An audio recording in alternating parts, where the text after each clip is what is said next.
Our invocation by Councilman Randolph.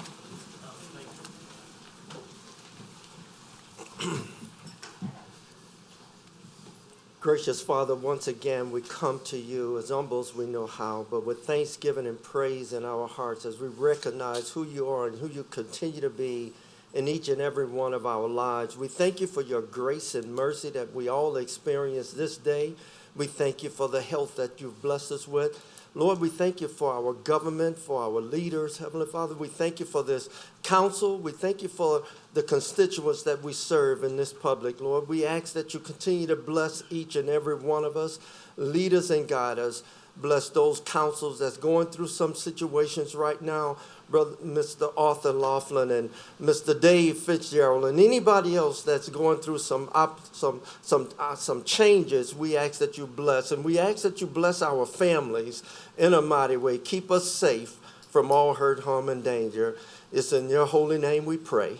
Amen. Amen. Councilman Toledano, will you lead us in the pledge, please? Pledge allegiance To the flag of the United States of America and to the republic for which it stands, one nation, under God, indivisible, with liberty and justice for all.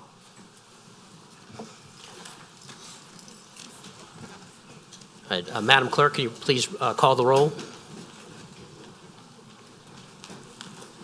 Mr. Dean? Here. Mr. Fitzgerald? Here. Ms. Casabon? Here. Mr. Lorino? He sends his regard. Mr. Toledano? Present. Ms. Tanner? Here. Mr. Davis? Here. Mr. Canulet? Here. Mr. Smith? Here. Ms. O'Brien? Here. Mr. Laughlin? Mr. Bender? Here. Mr. Airy? Here. Mr. Randolph? Here. We have a quorum. Thank you. Public comment. A 3-minute time limit is established for each member of the public wishing to speak for or against an item on the agenda, accepts appeals, and I'll read that rule when we get to that. To ensure that all speakers are heard, please hold cheers and applause. Anyone who wishes to place a comment in the record but who does not wish to speak at the podium may fill out a speaker card and check the box indicating they do not wish to speak. If you do wish to speak for an item, please fill out the appropriate speaker card. Right.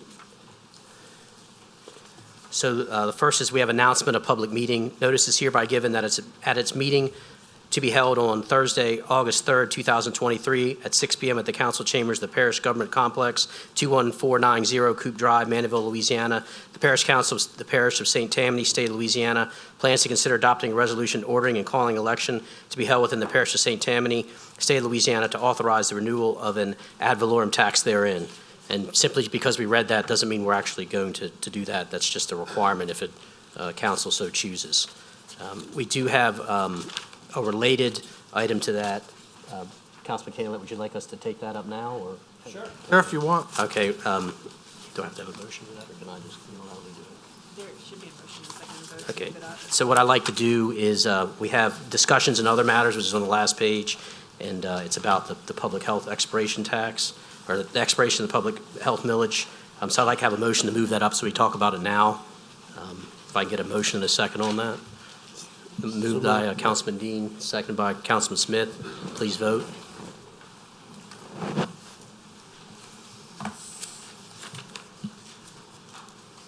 The motion is unanimous with 2 absent. Councilman Canulet.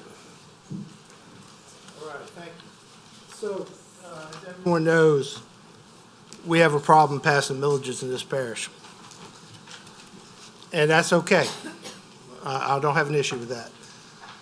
We have a millage coming up, 2023. The public health millage will expire. So when that goes away, we'll collect some ad valorem for a little while, but basically goes away. We already have a huge shortfall in the budget of millions of dollars for state mandated problems. I have not heard from the administration on any plan or any way we're going to replace this $4 million for the public health millage. Now, I believe part of our job is to put these things on the ballot, good or bad. If you vote it down, you vote it down. Now, granted, when the millage goes away, you're going to lose some public health. You're going to lose some things. But my big concern is, I need from administration, know from administration, do they even support the millage for the public health? Because we have heard nothing on what we're going to do, except I do not want to put millages up on the ballot, which is, to me, not realistic. We're all paid. It's part of our job. It's up to the people to decide whether they want it or not. So I need to know from President Cooper, are you going to support the millage or not? And if you're not, where's the money going to come from to replace or to restore public health? I'm going to speak first, Mary. Thank you, Mr. Canulette. Thank you, Mike. For making assumptions regarding this. This is a public health tax that is sorely needed, and we will positively support this tax, whether the council calls the election for November or for April of next year. We will absolutely. This is a public health millage that supports Safe Haven. It supports other medical expenses for to be honest, the prisoners in the correctional facility. Absolutely. Because we do not have funding from our criminal justice system. There was no doubt whatsoever that has ever been expressed that this administration would not support the renewal of our public health millage. It is of dire need, and I'm not assuming that the money's going away. We have to do a great job in joining together and working together, each and every council member, each and every member of this administration, and quite frankly, each and every elected official that benefits from the quality of life in our parish. This is very important to us, and again, have given no indication of that. In fact, we have been working with the Safe Haven Foundation, who has hired a firm, a consultant, to do marketing and campaigning for this, and Mary is going to give an update on that. But thank you for making that assumption, because that is not true. You could have asked us, and we could have given you that. We could have given you that answer. President Cooper, I asked you this question early last year when you didn't want to put it on the ballot. You told me you would have a plan. I have not seen a plan. I don't think any council member has seen a plan. Why haven't we seen a plan to either get the millage back up or find another revenue source that's going to fund this? You've given us nothing yet. Councilman Smith? This is Mary Burkell with the Safe Haven Foundation and Director of Health and Human Service. She will be able to give an answer that you may be looking for, Mr. Canulette. Go ahead. Good evening, everybody. Obviously, as President Cooper said, Safe Haven is one of the expenses that's on the public health millage with lots of others. And we have been monitoring for a very long time. We have a Safe Haven advisory board that Councilman Dean sits on. Councilman Davis. Councilman Dean is on our finance board, and we've been reviewing it for years because we know how critical this is. A lot of people don't like to talk about the high rate of overdoses, the high rate of suicide, and the amount of children in DCFS in this parish. But those are all real problems beyond roads and drainage. You know, as a parish government, life, health, and safety. And this public health millage really supports all those other things that really talk about what makes a person able to thrive and grow. And that's what those programs do. So we've been monitoring. Councilman Canulette, you're right. At the end of last year, we did have a meeting to discuss with administration and council about different options. The Safe Haven Foundation has raised over $200,000 for the campus thus far. And when they were looking for a new project, I said the most critical need that we have is to continue that sustainable funding with the public health millage. So they have stepped up and they have a contract with MLC Works to start an educational campaign, because as much as we try the resources to do a true campaign to make sure everyone knows about the campus and what we're doing, is difficult. And we've seen that in the past. I've actually worked on prior renewals that we've tried to pass. So I've gone through this, and I know how much it takes. It takes going to 150 public meetings. Sure. It takes every politician being on board. It takes having educational materials, right? We have to account for what we're doing with it. And so I'm working with the foundation, I'm working with the advisory board to make sure not just us as parish government, but our hospitals, our DA's office, our judges, we're all on the same page, because we are. All of those entities are working on behavioral health and mental health and the health of our community, and we need to make sure we're all talking one voice when this millage goes out. So if we decide to put this millage on the ballot tonight, are y'all ready? Tonight. Well, for the next meeting, are you going to be ready? Because you still haven't told me how you're going to get the public millage renewed, and if you can't, where's the other revenue coming from? You said a lot of stuff, but you really didn't say anything to answer my question. So how we get it renewed is to educate people on what's actually done with the tax. That's the way for people to know and whether they support those activities or not. Bottom line, I can give you a deeper plan about personal stories we have and the numbers. We've served over 10,000 people last year, and we can do that if you want that detailed of a plan. The plan is there. We're working on it.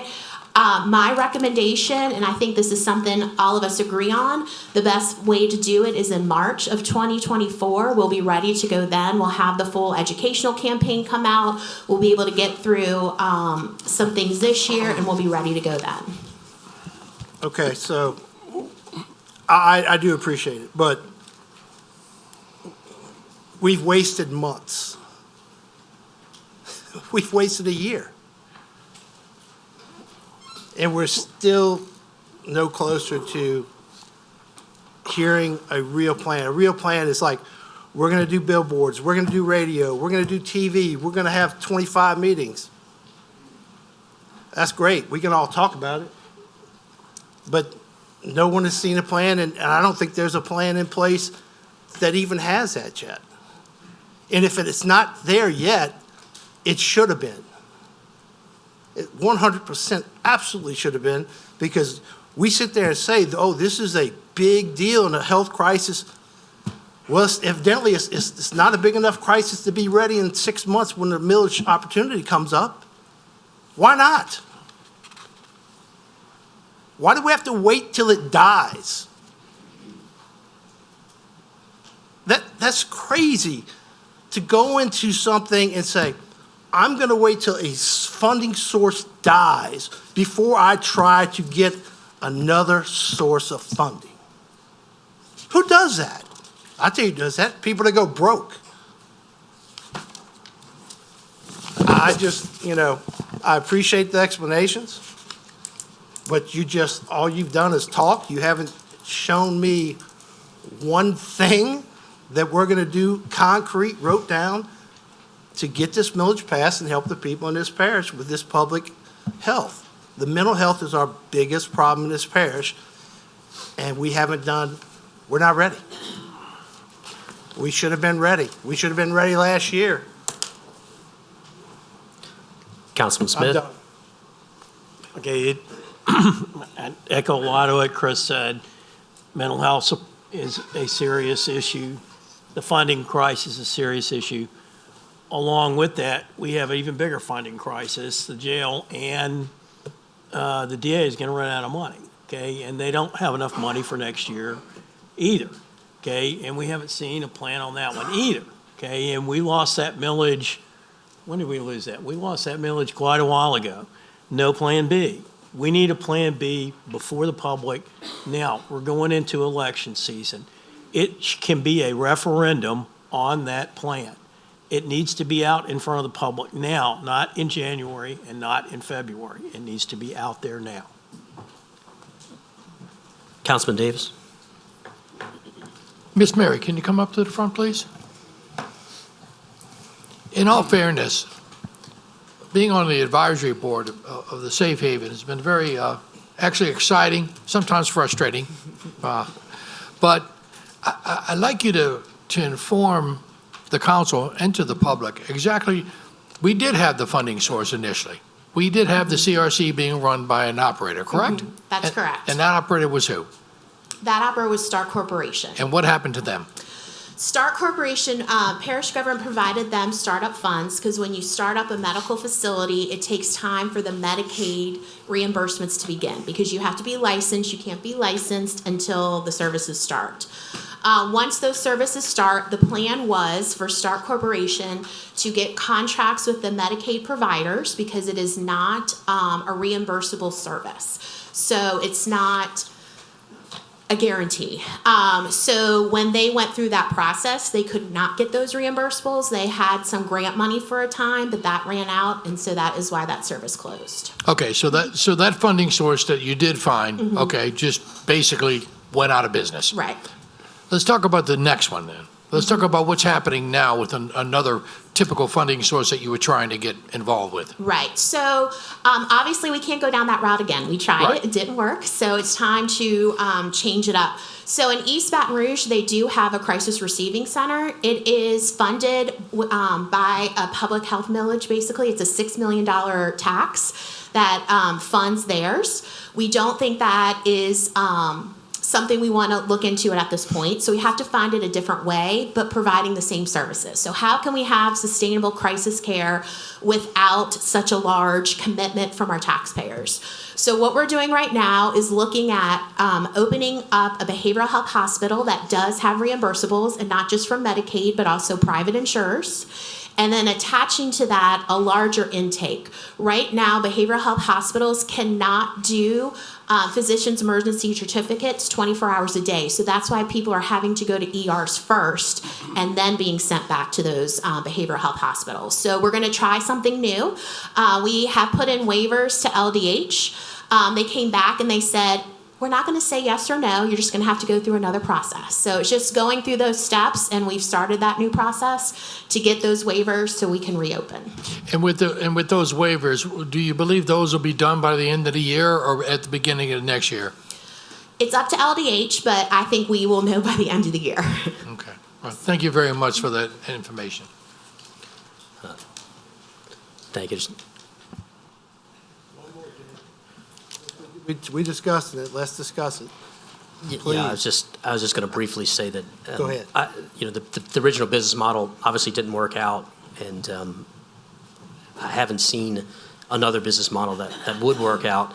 And sort of the other thing with this tax expiring in 2023, although obviously we get the money in arrears, but it still just seems odd that we don't have a plan. We've known about this for 10 years, really, and Safe Haven gets roughly $1 million of this tax. The jail gets $3 million of it.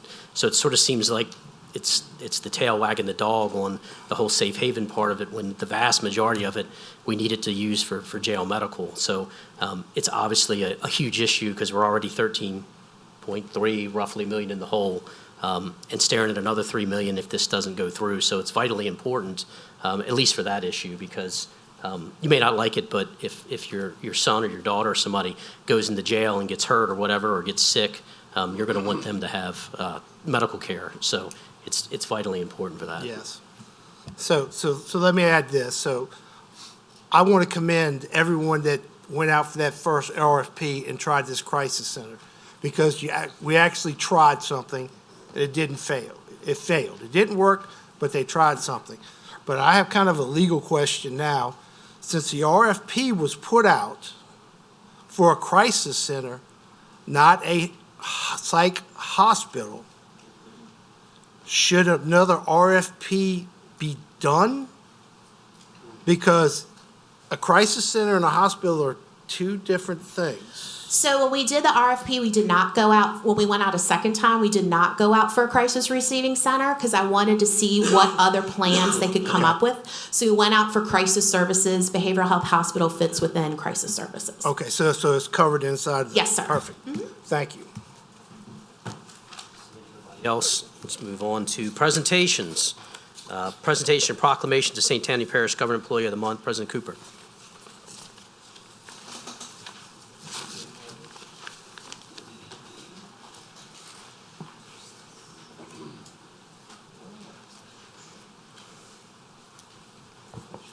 Thank you, Mr. Chairman, members of the council, and members of the packed house in the audience. Thank you for being here. I'm honored every month to present an Employee of the Month for St. Tammany Parish government.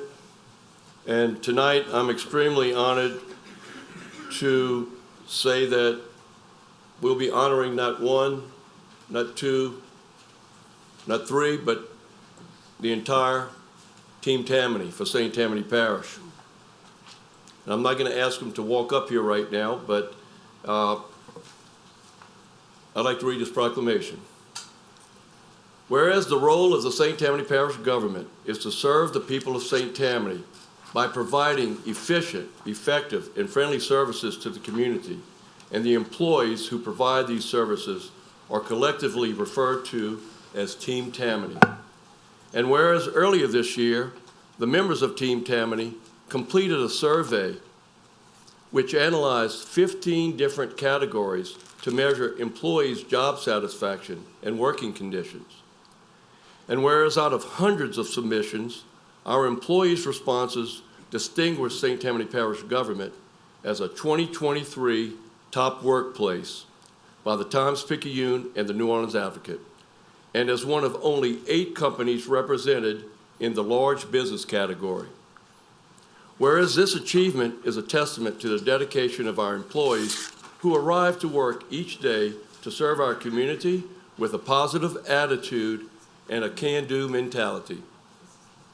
Whereas our employees have been relied on in times of crisis, including natural disasters, public health emergencies, and the everyday variety of challenging situations, demonstrating their unwavering commitment to the welfare and safety of St. Tammany Parish. And whereas members of Team Tammany routinely go above and beyond to ensure that St. Tammany Parish continues to be the best place in the greater New Orleans area to live, work, and play. Now therefore I, Michael B. Cooper, as Parish President of St. Tammany Parish, do hereby recognize the hard work, dedication, and accomplishments of Team Tammany as Employees of the Month for July 2023, and encourage all citizens of St. Tammany to recognize their service and congratulate them for the exceptional honor of being named a top workplace. And joining us in the audience this evening are many of our directors and employees, and I'd ask them at this time to stand up or raise your hand if you're part of Team Tammany.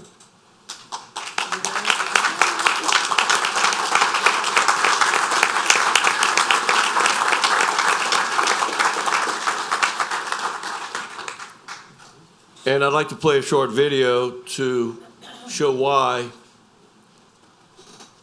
our Team Tammany is the best. Michael?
very proud of our employees, very proud of our employees. I think we pretty much got everyone in those photos. But thank you all very much. Thank you, Team Tammany. Thank you, residents of St. Tammany Parish. Thank you.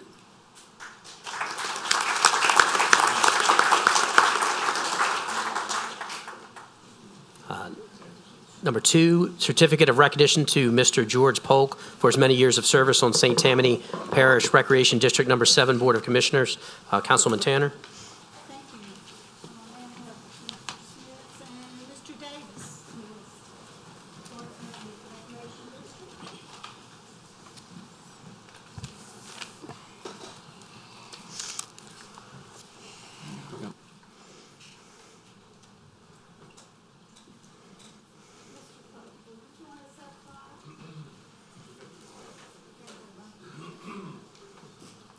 I'm going to ask Mr. Smith to read his first, and then I'd like to say a couple words. So Mr. Polk's been with Rec District 7 for 30 years. 30 years on Rec District. Rec District 7 is just a little north of Pearl River. Potawatomi Park is kind of the centerpiece. My kids grew up playing soccer at Potawatomi Park. You can also play baseball and football, or you can just relax under the trees.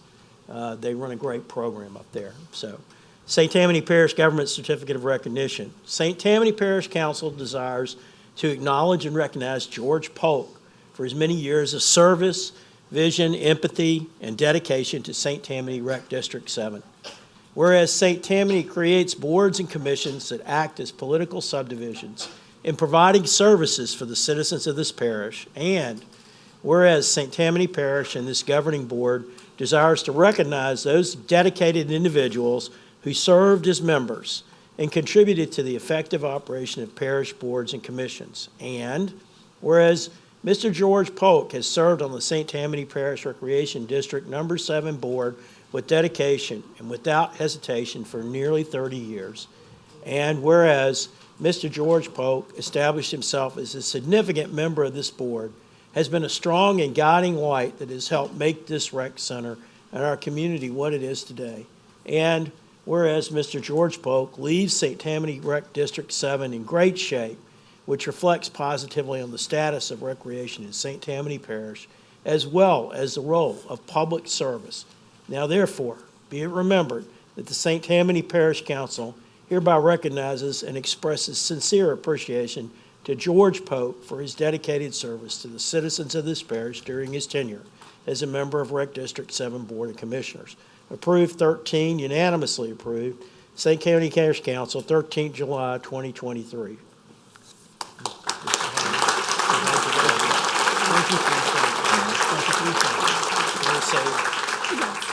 May I say a few words? When I first met Mr. Polk, I went to my first meeting.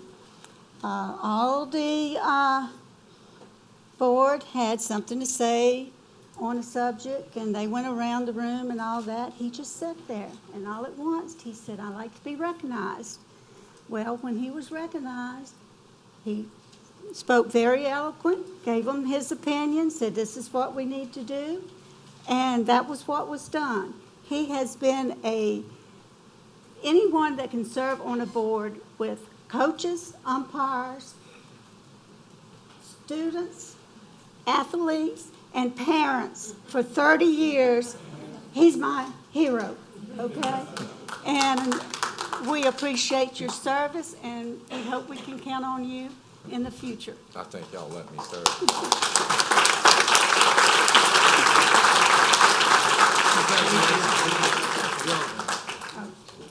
Mr. George.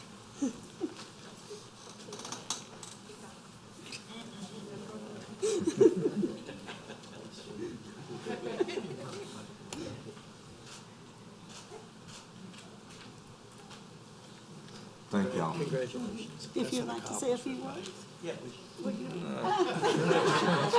I just thank y'all for letting me serve all of you. I went through, I think, like 4 councils. A lot of times I thought I was gonna be gone, and no, they said they won't keep me. You probably signed up for 1 year when you started.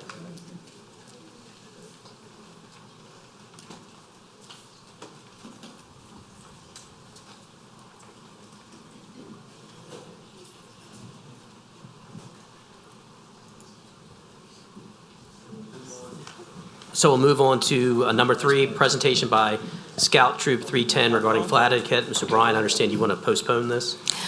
Yes. Hello, everyone. You are going to look forward to this presentation, but unfortunately not tonight, because they were unable to get a quorum of the older scouts due to summer travel commitments. So I'd like to move to postpone 1 month. So a motion from Mr. Bryan, second by Mr. Smith.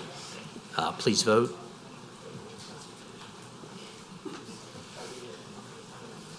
The motion is unanimous with 2 absent.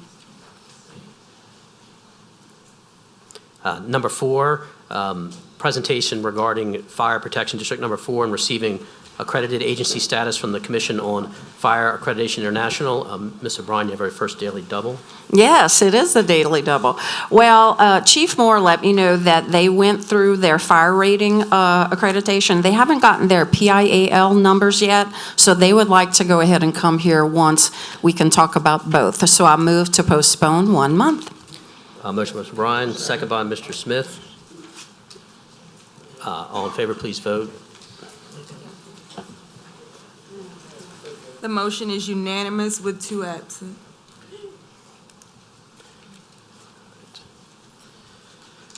Appointments, number 1, resolution to appoint Matt Carrasco to replace Rebecca Jorrell, resigned on the Board of Commissioners for St. Tammany Parish Recreation District Number 7. Councilman Tanner.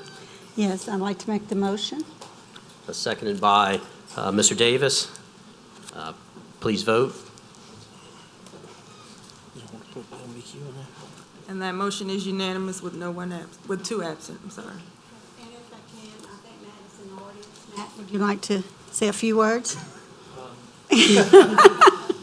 I like to put everybody on the spot, okay? My name is Matt Carrasco. I've been a resident of Pearl River my entire life. Been sitting on the sidelines for a minute. Me and my wife have 5 children.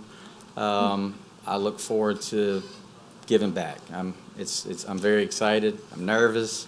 I'm anxious. So I'm going to give it 110% to make sure that we continue strong and just give back to the community and the kids. So, Thank you. thank you. Thank you.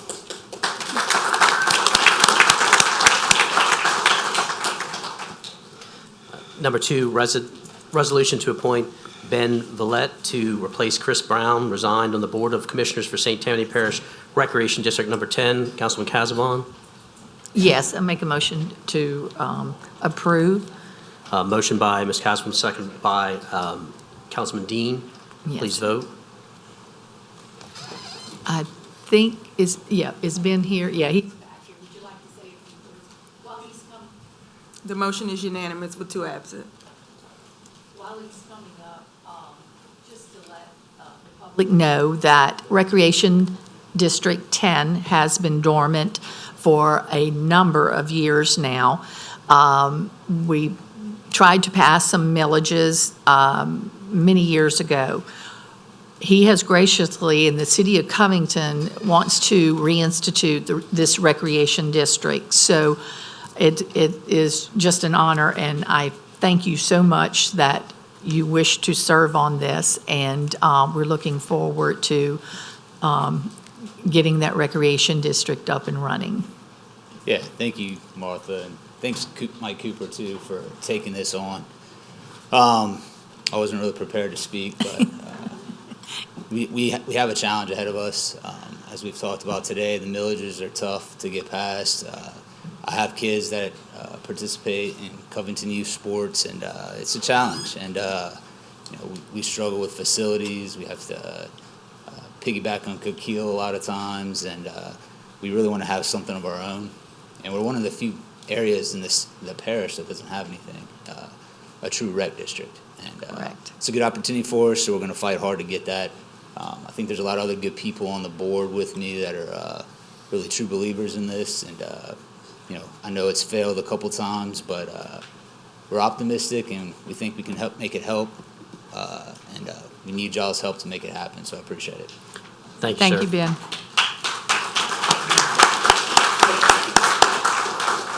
All right, moving on to the consent calendars. Any items not pulled from the consent calendar are automatically approved in whole by one vote. Items pulled from the consent calendar are discussed and voted upon individually. Majority vote of the council, 8, is required to adopt the consent calendar.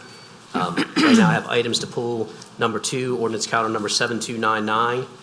Number 14, ordinance calendar number 7311. Number 16, ordinance calendar number 7313. Ordinance calendar number 20, 7317. Number 22, ordinance calendar number 7319. And number 27, ordinance calendar number 7324.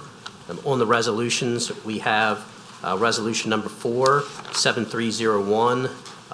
Resolution 5, 7302. Resolution 6. Those aren't? Are they ordinances? I'm sorry, those are actually all ordinances for adoption. No, Resolution, you said, or? yeah, I'm sorry. Okay, it's 5, 6, and 7, I'm sorry, that are ordinances, or 4, 5, and 6. Those are resolutions. All right, let me go back over and apologize. I had this wrong. All right, we have a lot of them, so we don't normally have that. All right, so we have ordinance for introduction, number 2, number 4, number 5, number 6, number 14, number 16, number 20, number 22, and number 27. And then we have resolution number 8. Just 8. Well, as of right now, so. Anyone on my right would like to pull anything else? I'd like to pull all the rest of them. Denied. Anybody to my left, anything else? There's only about 3 of them left. Okay, administration, anything? Oh, Jerry does, I'm sorry. Thank you, Mr. Chairman. Purely for a housekeeping correction, I'd like to pull item 29 under other ordinances for introduction. That's ordinance calendar number 7326. Yes. Tanner? Grant resolutions, did we pull those 4, 5, and 6? Lordy mercy. C 6787, 6788, and 6789. Maybe that's what.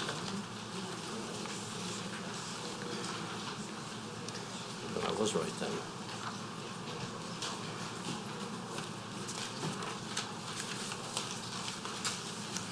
I'm sorry, those were the 4, 5, and 6 that I meant to pull. They were grant resolutions, not ordinance calendars 4, 5, and 6.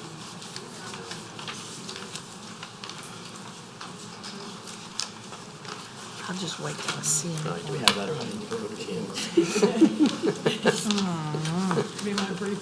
yeah, let me go over that. All right, I apologize. We have a lot of different things going on here. So the actual ones, they're grants resolutions, number 4, 5, and 6, which is CS 6787, 6788, and 6789. Yeah, you would. And so we will not be pulling ordinance calendar 4, 5, and 6, which are 7301, 7302, and 7303.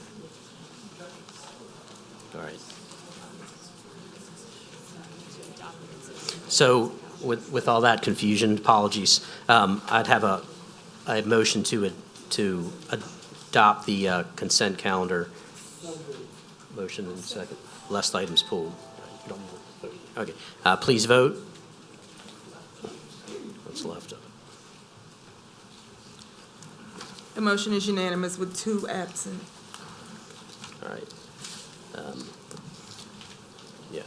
All right. Number 2 is ordinance calendar number 7299, which is an ordinance to extend the moratorium on receipt of submissions by the Parish Zoning Commission for rezoning of property, which result in increase in the allowable density of residentially zoned parcel greater than A4, a planned unit development part or judicial neighborhood district T&D parish-wide. Do you have cores in that?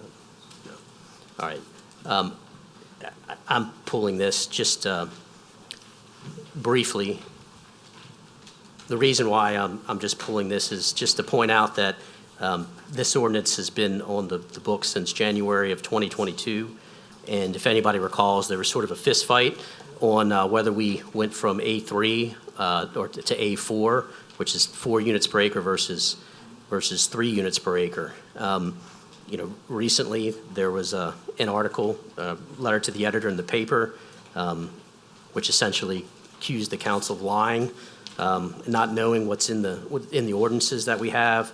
I think this ordinance sort of shows that we took the density issue seriously in the parish, but if you look on this agenda, you'll see multiple instances where it's Casabon Cooper, Canulet Cooper, Tanner Cooper, because we get a tremendous amount of ordinances that are introduced through the parish administration, and you'll notice that most of them will be unanimously adopted. So we can't do this alone. We don't always know what interpretations of the zoning code is going on, because that's not really part of our job, but it is certainly part of our job if there's an interpretation that comes up that would seem to be against at least current parish policy on density. So when we have something like the issue that we had that was addressed in that letter to the editor, I frankly don't understand why that gets dumped on the council's desk. We can't know everything that's going on in administration. We certainly would like to know more, but I can tell you that we take it very seriously, the density issues, and we frankly thought that we were doing the right thing by this. I note that there's not HC2 or any of the other densities that sort of result in 20 to 40 units per acre that weren't addressed in here. So just say that, I would just hope that we don't have to keep having letters to the editor and name calling, and we can just get back to doing what we've been doing, which is trying to fix some of these issues that are quite frankly very difficult to fix and retrofit into a parish that's grown so fast, so rapidly, and at the same time not kill the goose that's laying the golden egg for the state, because we're one of the few parishes that's gaining population, and the state as a whole is lost. So I hope we don't lose that through name calling and letters to the editor that really just don't make any sense to me. So that's all I'm going to say about it. I have other issues that I'll talk about at the next council meeting when this is up for adoption, but I would entertain a motion to refer, or a motion to introduce this for the next meeting. Moved by Councilman Toledano, seconded by Mr. Davis. Please, no vote. We don't even have to vote. Good. All right. Number 14, ordinance calendar number 7311.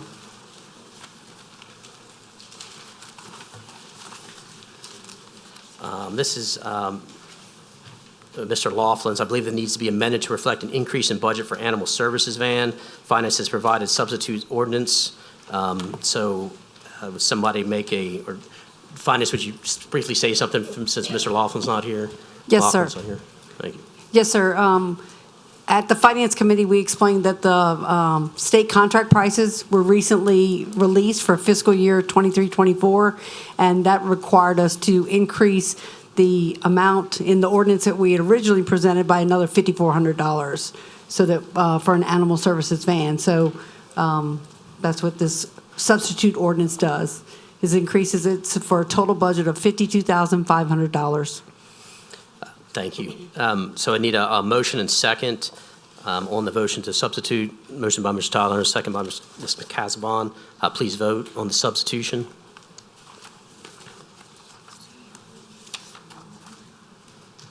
The motion is unanimous with 2 absent. And then we'll need a motion and second to introduce. Moved by Councilman Davis, second by Councilwoman Casabon. All right. So now we have 16. it's number 16, 7313, which is ordinance to amend the 2023 grants budget, amendment number 7. Councilwoman Tanner. Okay, I have some questions on this. This goes along, I think, with 7317. This is fitness, for 2 fitness, one at Camp Salmon and one at, I think, Tammany. Here at Coop Drive at near the Okay, kids' Tammany Trace? Past the playground, yeah. Okay. I see that we went out, what was the initial application? I see we only received 30,000 on each one. What was the initial amount we asked for? Jean's going to come up with the grant Okay. application.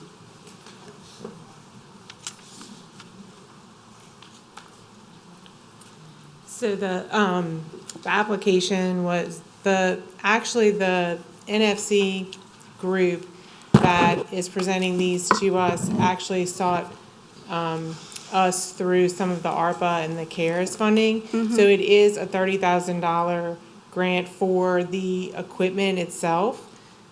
And then the money that we're using is CARES Act money. It's part of the initiative to get people outside, the healthy. It's a way the actual fitness court group selected the locations. It needed to be, we did not select the locations. They were awarded based on the location because it's along the trace.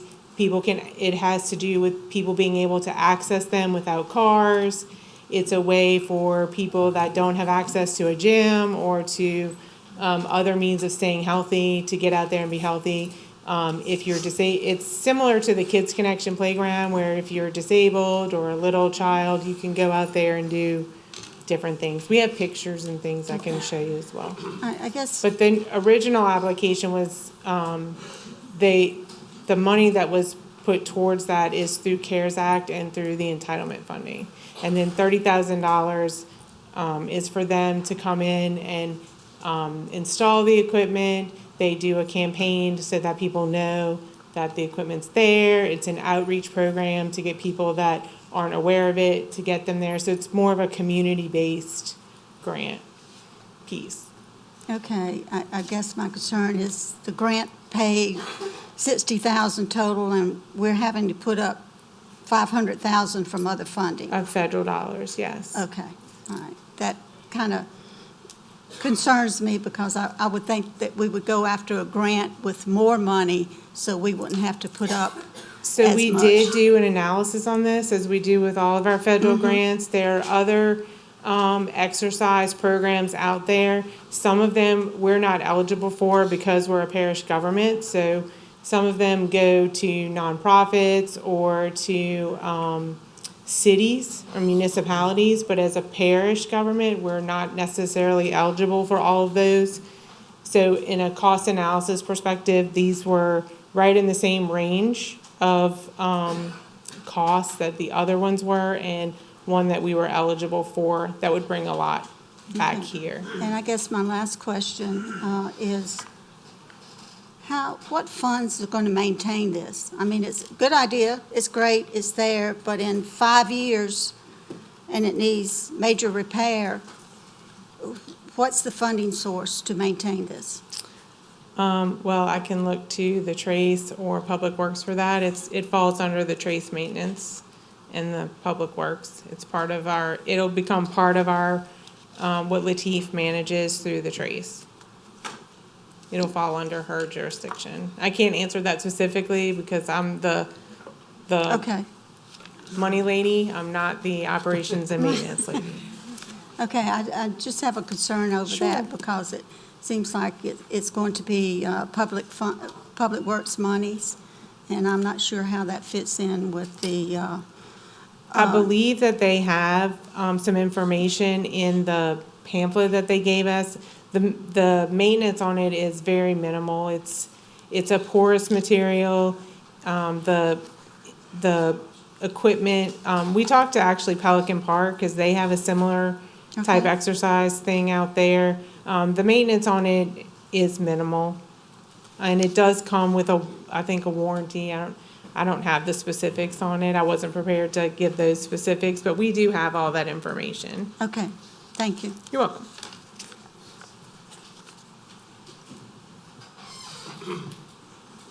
Do I need to make a motion? To introduce, just a motion. Okay, I'll make a motion to introduce. Motion by Councilwoman Tanner, second by Councilman Canulette. All right. Thank you, Sean. So we go to number 20, ordinance calendar number 7317, which is, ordinance to amend, that's the same thing. That's the same thing, so I'll make a motion to introduce. Second by Mr. Canulette. All right. 22. Ordinance calendar number 7319. I'm sorry, yeah, 7319. Ordinance to amend the 2023 capital improvement budget and capital assets, amendment number 40, animal services. I think this is what we just said earlier with the van. So we've had a substitute motion, so we'll need a motion and a second to vote on the substitution. Councilman Toledano moves, seconded by Councilman Davis. So please vote on the substituted ordinance.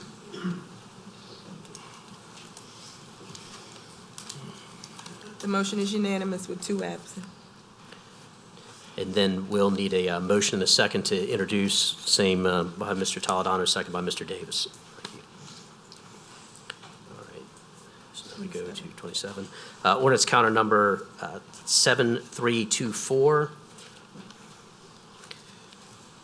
This is orders to amend Tammany Parish Code of Ordinances, section 130-918, 130-945, 130-969, to remove the term apartments from the definition of lodging as set forth in those ordinances.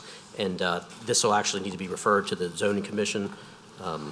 We have one card. Stevens,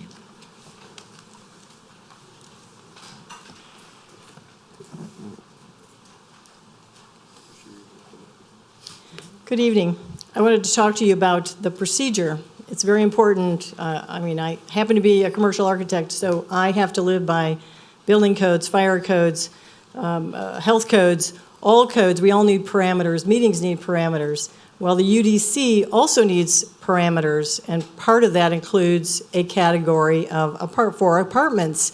Removing this from the HC categories would, in essence, orphan the apartment definition.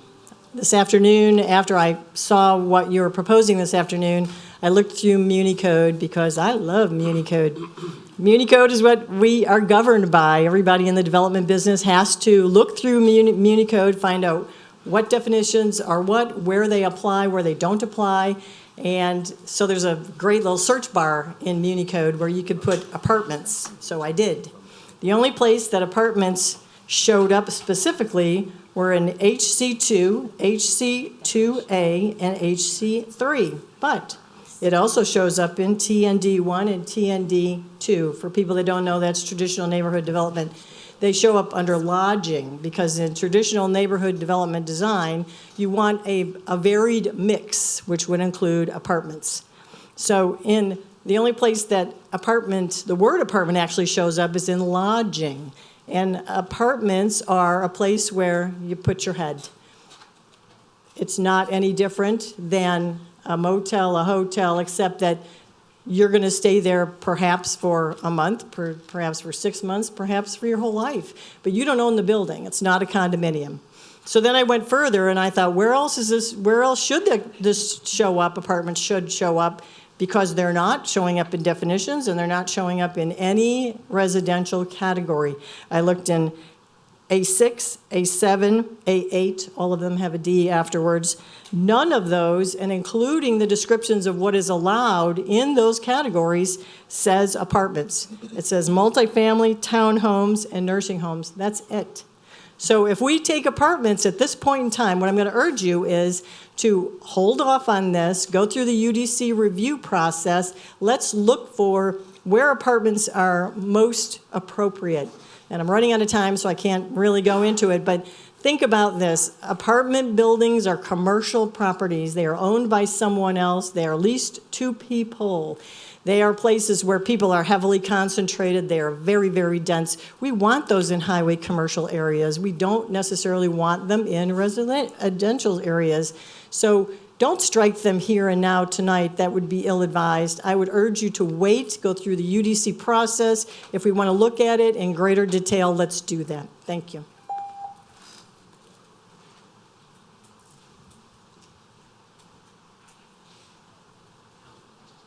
Councilman Davis.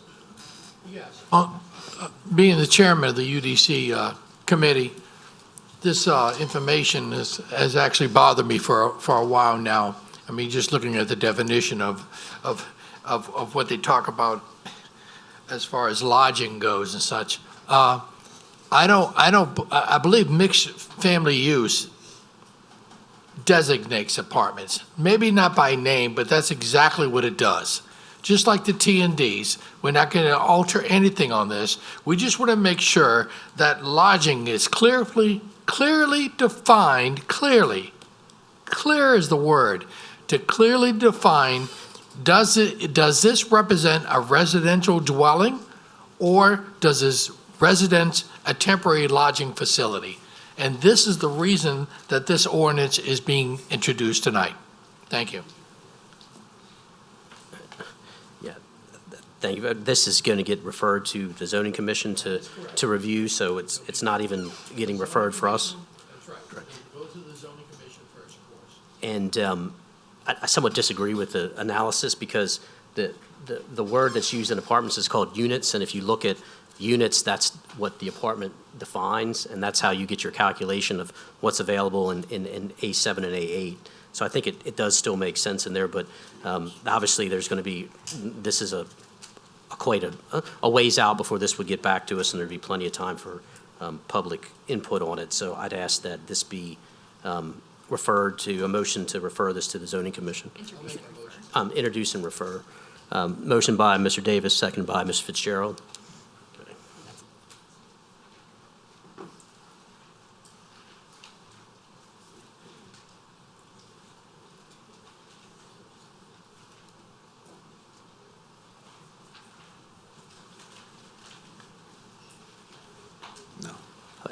Number 29, ordinance counter number 7326, ordinance establishing a no parking zone on a portion of Suzanne Lane, RO8KO09, Ward 8, District 12. Councilman Bender. Yeah, thank you, Mr. Chairman. As I had spoken with you and Ms. Emily right before the meeting, this is simply housekeeping. First, in the backup documentation, that's where this is. It's purely a typo with administrative comment. It refers to, as per request of District 13 Councilman, and Mr. Airy, I do appreciate you requesting this, I do. And your assistance is very welcome. So you know I'm joking, Mr. Chair. I'm everywhere, that's all right. So that just needs to be changed to 12, okay?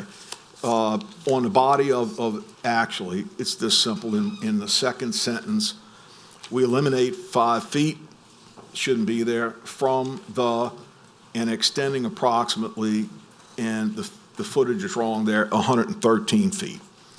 And ends with the ending, the ending is after 113 feet on Susan Lane. It's just typos, part of it's my fault. Okay?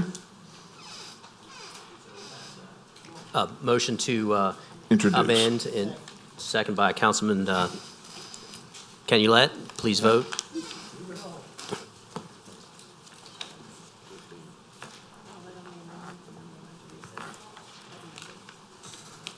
The motion is unanimous with 2 absent. And then I'll just need a motion and second introduce. A motion by Mr. Bender, second by Mr. Smith.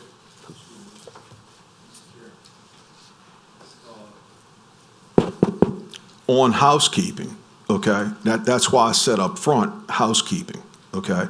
My motion is not an amendment, okay? It's not an amendment to it. It's a housekeeping issue. We're not changing the substance of it. I'm not changing the name. It's not a different street, okay? It's, the signs are the same. All of the statements in there. The footage is wrong, and the reference to Council District 13 is incorrect, making it 12. But that's why I went through this. The substance is the same. It's housekeeping. We've done housekeeping in the past. So it's strictly a housekeeping move. Ms. Emily, I would hope you would agree with that. So you're not changing the footage that's in the title? Is that correct? I understand that we don't need a motion to I amend don't, the I don't have staff any comment. footage in the title, okay? In the body of it, I am,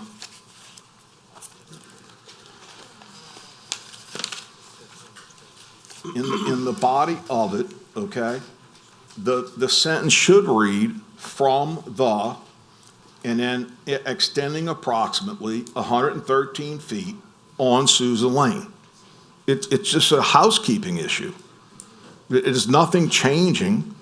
The no parking signs stay there. It stays on Susan Lane. That's it. Now, if you rule against me on it, I would ask you to reconsider, because we've done housekeeping in all the years I've been on the parish council.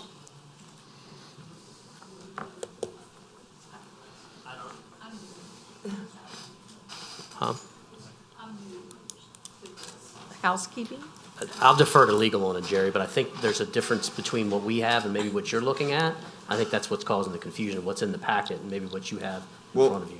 Well, no. I'm doing a housekeeping on the packet because the packet needs to have a housekeeping correction on, if I leave District 13 in there, I'm fine with that, but it's wrong. It's put in as administrative comment from Public Works as District 13. So you're just, all you want to change is that it says District 13 to District 12, no other changes on it? No, I never said that. Okay. Yes. Okay, let me go through this, and then Emily, you can give me a legal response, okay? What stays the same, what's on there now? An ordinance establishing, for introduction, a no parking between signs on both sides of the road of Susan Lane. That stays exactly the same. That's the body and the purpose of the ordinance for introduction, okay? 5 feet is incorrect, so it's from the dead-end barricades and extending approximately, the footage on there is wrong, 113 feet on Susan Lane.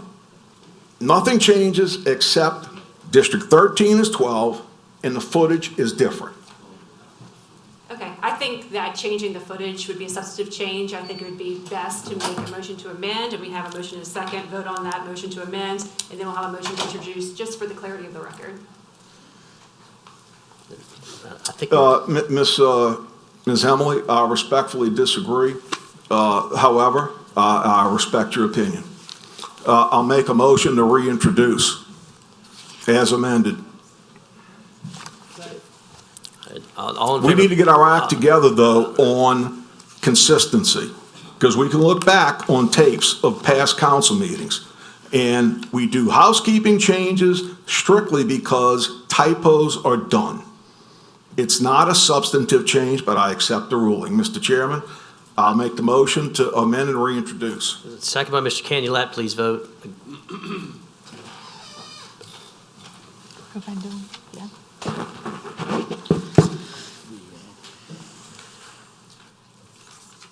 The motion is unanimous with 3 absent.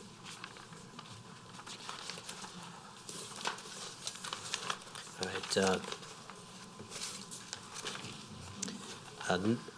Resolution number 8, CS number C6791, resolution to vacate in part the moratorium established by ordinance C. Okay, let's go do 4, 5, and 6 first. I was trying to get through this. You're making me do more work. All right, grants resolution number 4, resolution CS number C6787, resolution authorizing the parish president to execute an agreement with the Federal Aviation Administration and the Louisiana Department of Transportation for one-way project at St. Tammany Regional Airport. Councilwoman Tanner. Thank you. I have a couple of questions on this. The airport, I don't know who wants to take these. Daniel? Yeah. Thank you. The airport, I understand, is closed and has been closed. Yes, ma'am. It's been closed for rehabilitation of the runway. Through the course of construction, they had some unforeseen failures in the runway pavement. These 2 items are requesting fund or the ability to sign the agreements with FAA for the change orders associated with that work. Okay. Usually these kind of grants require 50%. Are they going to come back and are we going to have to put up 50%? No, usually FAA grants are 90-10. Okay. And the state can cover the difference in that 10% Okay, as so well. it's not costing the parish anything? We are not expecting additional costs to the parish. Okay. All right. Was there, and I'm going to probably screw this, was there a notice to airmen given? And has it been extended, and what time to when? Through September, okay. I'm kind of concerned because the public and the council was not notified of this. A resident asked me, said, the airport's closed, and I'm like, I don't know. So, I think that, that needs to be kind of out there in public. Also, I decided to drive that about 2 weeks ago on Saturday. There's a sign that says surveillance camera on there, no gate closures. I went right up to the facility, walked around, everything. There's no signs posted. It's wide open. Anyone can come in. They can destroy anything, whatever. I don't think that's a very good idea. Now, I don't know, maybe that's the way to do it, and I mean that the tanks was there. I don't know whether they're full or not, but so far, if the surveillance cameras are working, the sheriff's deputies did not come get me in 2 weeks. So Right. I'm kind of at a loss This here. is something that I'm inheriting, and I'm improving it. It's been brought to my attention. Okay. And so I'll be working on putting a gate across the entrance there. Okay. And as far as the surveillance camera, I think that's just, I don't want to say this. Hey, apparently it's not working. Like I say, the sheriff's deputies have not got me yet, and I did go. I think that information's off a little bit. Okay, so. I think the official position is that you just got lucky. Because don't go there because we got you on camera. So anyway, I'm just concerned that it's closed. It's not posted. You can drive up, you can walk around it. Right. I don't know where the tanks are filled. I don't know what's going on. There's still but- people buying fuel there, believe it or not. Some of the people in the hangars, they have other things that they do, and there's actually been credit card activity on the fuel tanks. Okay. So that's happening. So the actual runway is closed, but we have a FBO activity over there. That's not actually operational, but the state questioned me why they couldn't have access during construction to go use the restroom there. And I'm like, well, okay, I'll fix that. Well, they probably can if they just break the lock because the surveillance cameras are not working. So, I mean, but anyway, I just wanted to ask those questions because I was concerned that. I've talked to one of the folks out there, and he's brought that to my attention, and we're going to work on putting a gate out there to put that so that the flying public, that's how the state and everybody recognizes the airport. It's really not open to the public, but to the flying public. And so we're going to put things in place so that the flying public has access to that facility. Okay, and one last question. With these runways being done and so forth, what is the future of that airport? Is there a plan? I know most people has moved to Hammond or to Slidell. Is this going to be a viable airport? Is it going to be overseen by an outside source, or what is our plan, briefly? So as part of your funding, most of the stuff that happens for the airports, 90 to 100% funded through the DOTD and the Federal Aviation Administration. So I guess that's a benefit. The grants that come through for airport use they're good, great grants. They fund a lot of things. Okay. As part of that process, you have to have a 5-year capital plan for the facility, but you also have to have a master plan developed. The state is currently taking lead on the development of the master plan. It's going on right now. The state is doing The it? state is doing it through. So we'll see it in 10 years? Or? Well, I guess a part of that process is the inclusion of stakeholders when they develop it. They have to understand what Okay. users are gonna be, so they will hold stakeholder meetings as part of that development. So once they reach that point is when we'll start publicizing, whether it's public meetings or individual stakeholder meetings, to make sure everybody's included. Because that master plan is our main component. I guess if it goes awry, our funding could be jeopardized of what they contribute funding for. If it demonstrates that, yes, there's going to be growth for St. Tammany Parish's airport, then your funding opportunities increase. It's I say, a very key thing on how this plays out in the future. I would like to see it work, and I'm hoping that's the plan. I'll is add to that. Okay. So we do have an FBO operator selected to take over and start running the airport. Okay. And the interesting thing about it, his ideas are so crisp. They're actually partnering with an aviation school that'll be part of the facility to bring in instructors where you'll be able to learn to fly from there. Also, through the corporate hangar that we have built there, he's going to annex a piece of that and actually put a maintenance activity in there so that the people can get their planes repaired. He's very tied into a lot of the logistics and industry in St. Tammany. So he's going to start working that in as far as advertising that as a means of a smaller logistics base. And as Daniel alluded to, the bigger picture is to have the runway extended with, but we need all this master plans, we need all that in place so that we can get there, which will bring in corporate jets. And he knows he knows a few people here that are interested in actually using that as an opportunity. Okay, because I understand that runway is not big enough that some of Correct.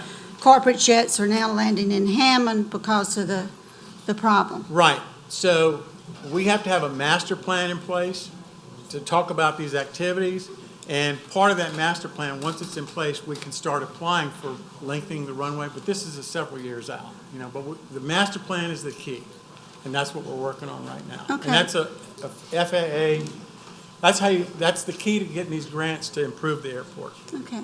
I'd like an update every once in a while. I'm not saying every, but like every 3 months or 6 months, if you could kind of just, it doesn't have to be much, just that we're headed in the right direction and where we stand with the state and so forth. All right. Okay? No problem. Thank you so much. Councilman Smith? I have one or two questions.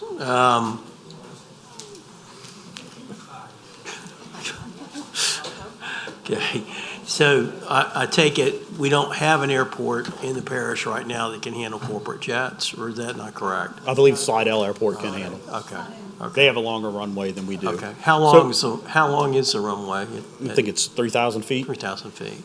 Okay. And so And to handle the larger jets, you'd have to get up to 5,000. Okay. And is it going to be manned 24 hours and all types of weather? No, it won't be flight? manned 24 hours immediately. It'll be manned about 8 to 10 hours a day. Okay. The immediate future when we get the FBO in place. Okay. I've never been there, but I hear it's easy to visit. But yeah, I'll go with you. In case we won't get busted. Okay, thank you. All right, Doug. They have to do a runway walk down to make sure that the animals are off. Right. Yeah, they have to keep them off the runway. Did you want to make a comment, Councilman Kennedy? Yeah, well, I got, I guess 2 or 3. Let's start with the easy one first. Jet fuel is a very sensitive commodity, and I cannot believe that we're going to take the liability risk of leaving jet tanks in the open, unprotected, and sell fuel out of them. Well, you telling me we're doing a credit card thing, so we're selling fuel or something. It's not jet fuel. Okay, all right, that's good. It's not jet fuel. That's good. It's high leaded gasoline. Okay, all right. The other question is, you'd answered on the runway. You're just going to fix the one that's there now and an extension later.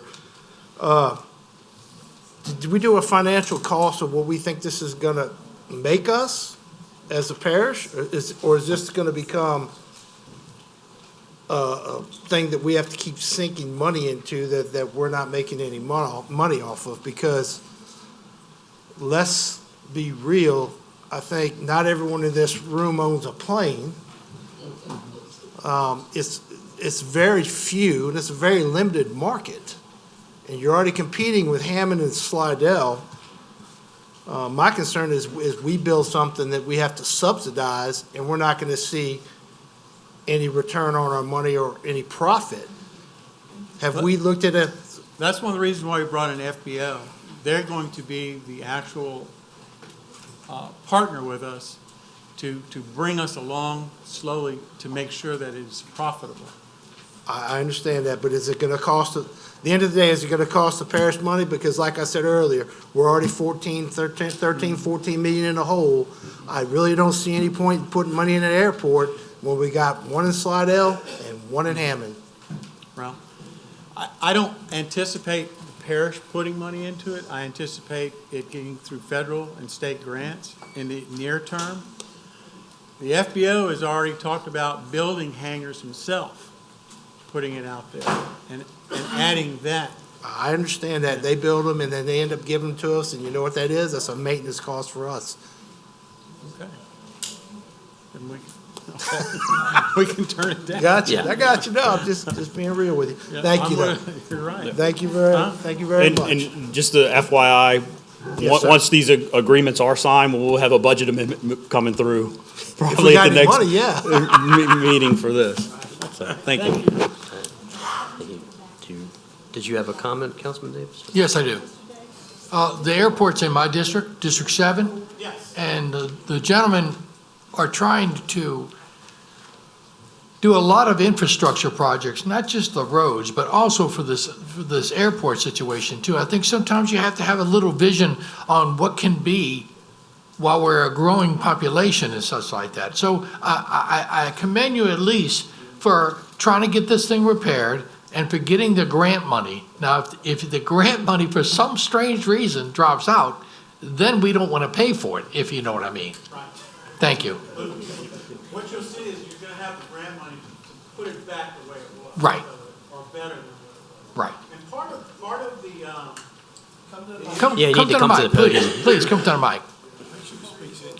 Yeah. part of the master plan and the infrastructure is to address your security concerns, is to, as it grows and develops, we'll have that in place so that the FAA can see, but we have to wait to see what the FBO does as far as bringing it to more of a profitable state for us.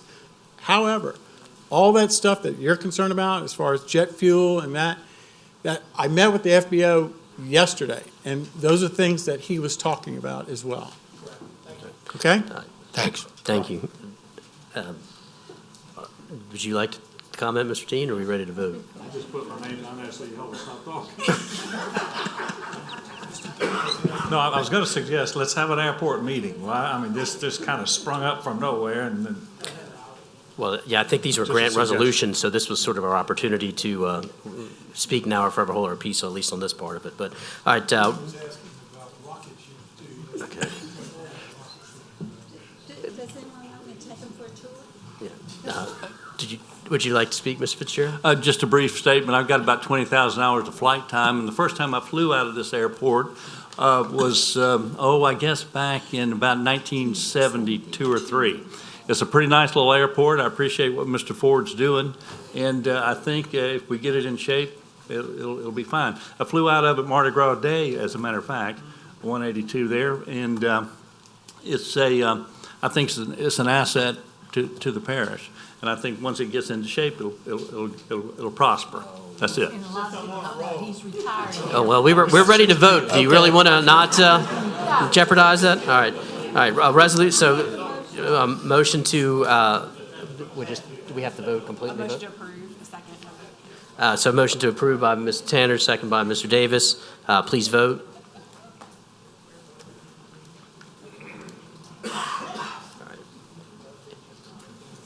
The motion is unanimous with 3 absent. All right, number 5, resolution CS number C6788, resolution authorizing the parish president to execute an agreement with the Federal Aviation Administration, FAA, and the Louisiana Department of Transportation, LADOTD, for runway project, St. Tammany Regional Airport. The motion on that, Mr. Davis, second by Ms. Tanner. Please vote.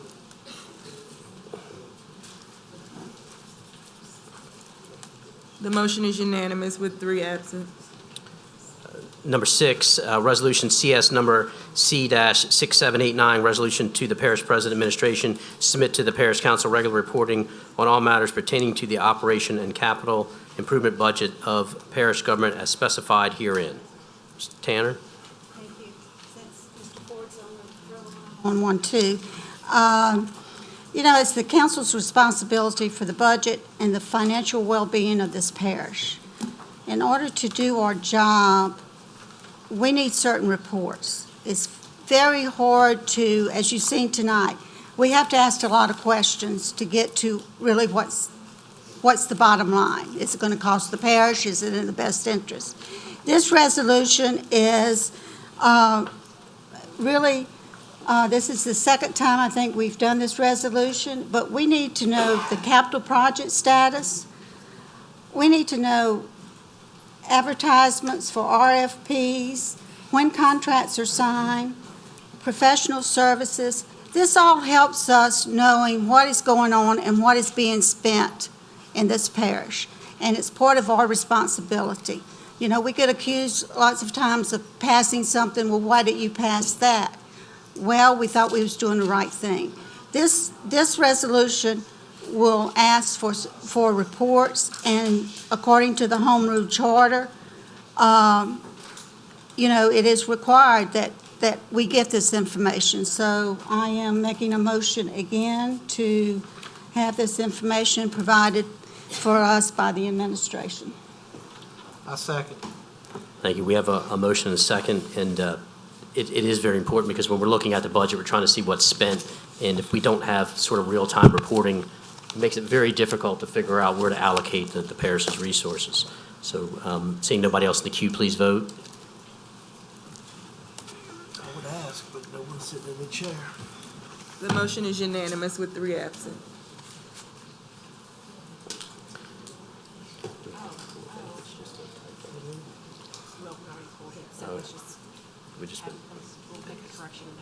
Okay.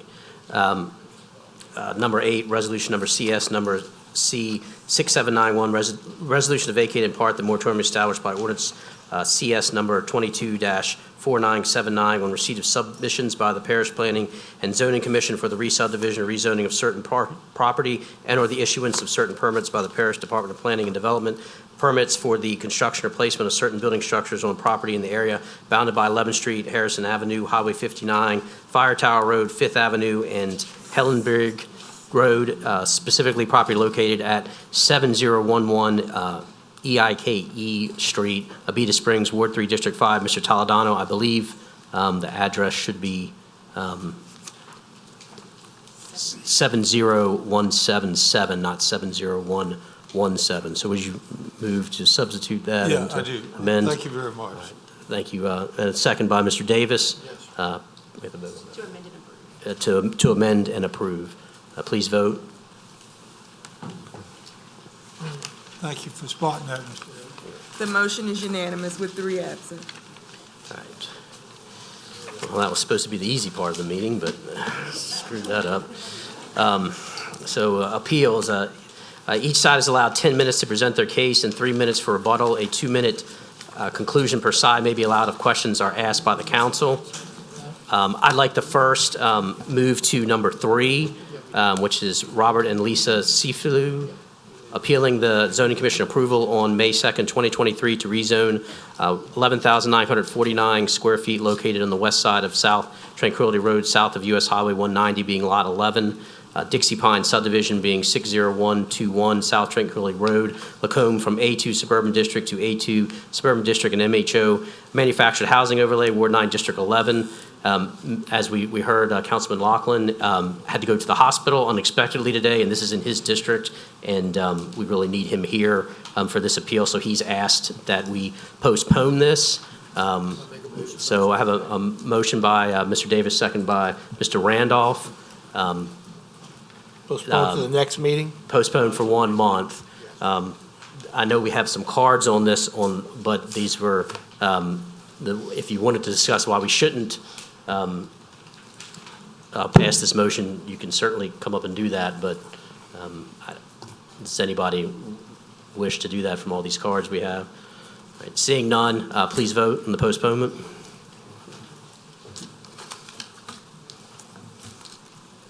The motion is unanimous with 3 absent. As Hope Spring Eternal, is there any other ones that'll be postponed, or are we going ahead with you? Only 1 and 2 are postponed? Okay.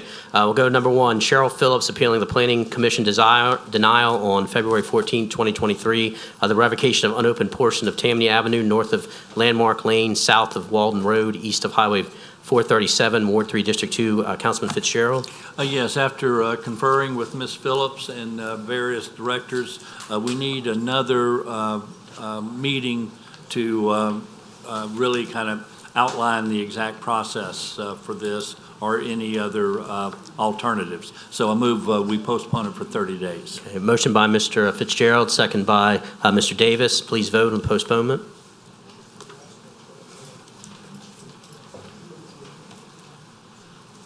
Mr. Toledano. The motion is unanimous with 3 absent. All right, number 2, Harold Burfitt. Perfect. Appealing the Zoning Commission denial on May 2nd, 2023 to rezone 0.464 acres located on the north side of Shady Lane, the east side of Carroll Road, Slidell, from A3 Suburban District to HC2 Highway Commercial District, Ward 9, District 14. Mr. Randolph? Yes, sir. I'd like to request a postponement. This will be the last one. I did speak with Mr. Burford briefly tonight. He had to leave.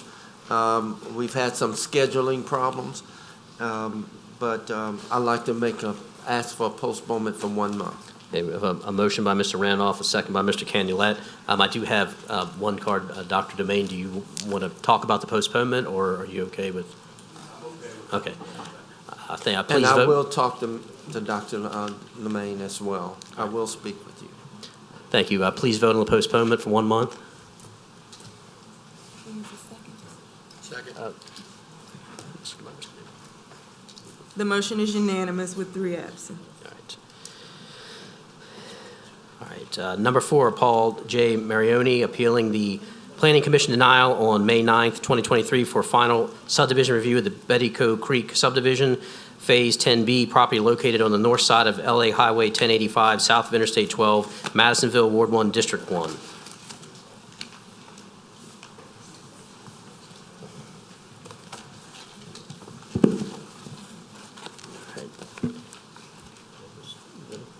Whenever you're ready. Great. Thank you, Mr. Chairman, members of the council. Paul Marone on behalf of the developer of Bettico Creek. The property that is the subject of the case this evening is 11.92 acres. It's Phase 10B of Bettico Creek. We're appealing denial of a request for final subdivision approval for 7 lots. Now, it's important to understand that this is not a zoning case. This is not a tentative case. This is not even a preliminary case. This is a final. So this means we already have the approvals for zoning, tentative, and preliminary. It also means that we have constructed the infrastructure for these lots and that it is in place at this time. I will tell you that we have constructed these lots and the infrastructure for the lots in accordance with your ordinances and in accordance with the plans that you have approved. With regards to final subdivision approval, I would respectfully submit that is the question. The question is not, should this be approved? Should we have these lots? Should we not have these lots?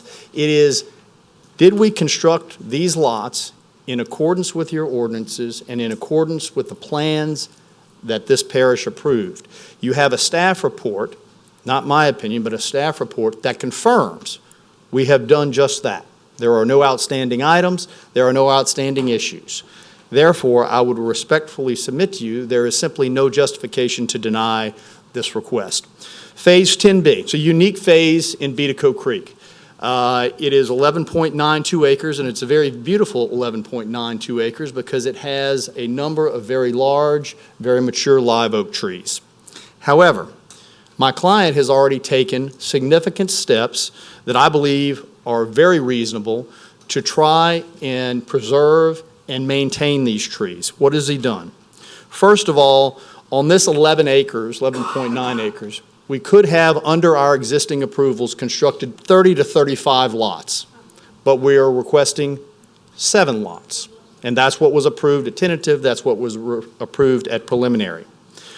These are much larger lots than you will see throughout Beatico Creek. These lots are about 1.5 acres, which is much, much larger than any of the other lots. Why? So that there would be a building envelope on these lots so that there would be little need to disturb or damage the trees as much as reasonably possible.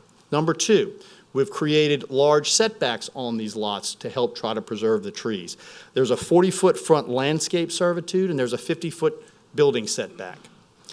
In addition to that, in the existing restrictive covenants and the design guidelines for Beatico Creek, we have 2 provisions directly related to and affecting the trees. One is that no live oak tree can be removed without the prior approval of the association. And 2, there's an express obligation that the owners must do everything reasonably possible to preserve those trees. So we recognize the beauty and the need of those trees. If it was our intent to simply cut the trees down, we would have done that years ago and I'd be here asking for 35 lots. So I think those steps evidence a sincere desire on my client's part to do something different on this part of Beatico Creek for the purpose of preserving those trees. There were a number of issues that came up at the Planning Commission meeting that I feel compelled to address. First, you need to understand what Beatico Creek is. Beatico Creek is a development that was approved back in 2004. We are at the end of that life cycle for the development. We are just about built out. It was suggested at the Planning Commission that over this roughly 20-year period that my client had engaged in an effort to continually reduce the green space on the development, in the development. I respectfully tell you that is not true. Here's how I know it. You have a packet in front of you with the original plan that was approved and every amendment to this PUD since 2004. And if you will look through that packet, what you will find is that the original PUD in 2004 had 546 acres of green space. Of that green space, that included a golf course, parking lots, and a clubhouse and driving range. Now, 546 acres that included those items. Over the next 20 years, there have been some minor deviations in the green space. At one point, the most green space that the site ever had was 564 acres, which was 60%. Since 2015, the site has had 546.37 acres. That's 58% of the site. That is the exact green space that we have today. That green space, which is equal to the original green space in 2004, does not include anything other than true green space. There's not a parking lot, there's not a clubhouse, that is actual green space. So to suggest that my client has engaged in an effort to remove green space over the life of this project is simply not the case. It's simply not the case. And I ask you, tell me any other development in St. Tammany Parish that has 547 acres of green space. I can't think of one, maybe Money Hill, but I can't think of any other ones. And certainly tell me if you do. But that is ample green space that has been preserved. The deviations that I talked about, no more than 2% over the life of the project. And we are equal today as to what we were back in 2004. It has also been suggested that this property, this 11 acres, was green space, and that we are up here trying to take that green space away and create these 7 lots. That is not the case. If you look at the original plan that is before you in 2004, this property was going to be home to the clubhouse, the parking lot, the driving range, and golf villas. Since this plan was amended in about 2008 and 2009 to get rid of the golf course, this property has always been within Bubble 3. Bubble 3 has always been a residential portion of the development that allowed 7 units per acre. That is from the First Amendment since the golf course went away. It was never on any approved plan by St. Tammany Parish that this portion of the property would be green space. So to suggest that my client said this would be green space or had this as green space on any approved plat is simply not the case. And the plats are in front of you to prove that. It has also been suggested that my client has continuously taken this green space away and added lots, increased the density over this 20 years. If you look at that plan from 2004, you will see how many units were approved, 942. If you look at the last plat, you will see that the approved units, 942. In 20 years, we have not increased the density on this project one lot. Not one lot. Now, I understand that there are people in Beatico Creek that have issues with the association, they have issues with the developer, and I respect that. But I respectfully suggest to you that those issues are not relevant or germane to final subdivision approval on Phase 10B. Those are not issues that we come to the council and say, deny Phase 10B. Final approval, after we've complied with all of your ordinances, we've constructed in accordance with all of your plans, we want you to deny it because we have these other civil type issues. This is not the venue for that, respectfully. This case is about 7 lots, large lots on 11 acres. If we have constructed the infrastructure in accordance with our previously approved plans and in accordance with your ordinances, and we have, then final subdivision approval should be granted. That is the basis, that is the issue that we are here tonight. And I submit to you that this case should be approved. It should not have been denied at the commission. There is no basis for an approval, for a denial, and we respectfully request that you overturn the commission's denial and approve Phase 10B. Thank you very much. Thank you. So I have Mr. Gary Ogle. My best friend over here. Well, we're going to, are you asking for them to overturn, or are you in favor of the appeal? I'm in favor of the appeal. No, I'm in favor of it staying not Okay. released. So I'm Is there anybody against the else that is in favor of the position that we just heard? I think there's some confusion on some of these because they've checked different boxes. So, but okay. All right, go ahead, sir. 10 minutes, please. Absolutely. So I invite y'all to take a look at the packets that I passed around for everybody. I want to thank all my neighbors for showing up. How many people are here from Beatico Creek? Raise your hand. It's a pretty good turnout for, opposing coming to a council meeting. It's pretty awesome. So a couple things that I wanted to point out, and I have a short amount of time to talk about it. There's a couple things that I wanted to speak on to just kind of go off of what he just said. The first thing is changing the maps. I know, we say like, oh, we haven't changed the maps, but you can see on the back, I blew them up. My neighbors were gracious enough to send me a couple maps that they've had over the years that were, sent around, billboards that were put up that clearly show the area as not being developed, not having houses, not having anything.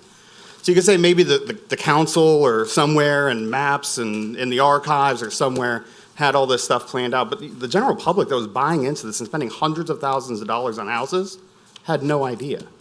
The developer was putting out maps that clearly, in my opinion, I mean, if you look back, we'll say this one, which was posted as a billboard, shows green around that lake. Doesn't show houses. You have another one right over here. This is the area right here. There's no roads, there's no houses. How is the regular person buying a home over there supposed to know that that's supposed to be 30 lots, but we're scaling it to 11, right? Or 7, I'm sorry. The other thing I want to point out is that the green space. In my packet, there's also a page that shows a couple photos of their website for Beatico Creek, and it actually states that they have 375 acres of green space and nature trails. That's what they're advertising, not 500. But I also want to point out that the majority of that green space is unmaintained and inaccessible green space. That's woodland. That's way out there. It's very difficult for my children or anybody else's children to get to. The majority of what we see when we come through our neighborhood are homes, beautiful homes, Heron Lake, nice little ponds, stuff like that. This will actually block off, and it already has with a giant fence, a beautiful part of the subdivision. So it really is changing up the makeup of what we bought into as a nature preserve community, right? So I'm gonna start at the beginning of my packet and just talk about flooding issues. I'm sure y'all have seen in the news, it's no secret, we've had lots of floods in Beatico Creek. We've had floods where we were trapped in our homes in our neighborhood for days at a time before anybody can get in or out. And you can see lots of pictures that I've included of that. This is an issue that continues to happen.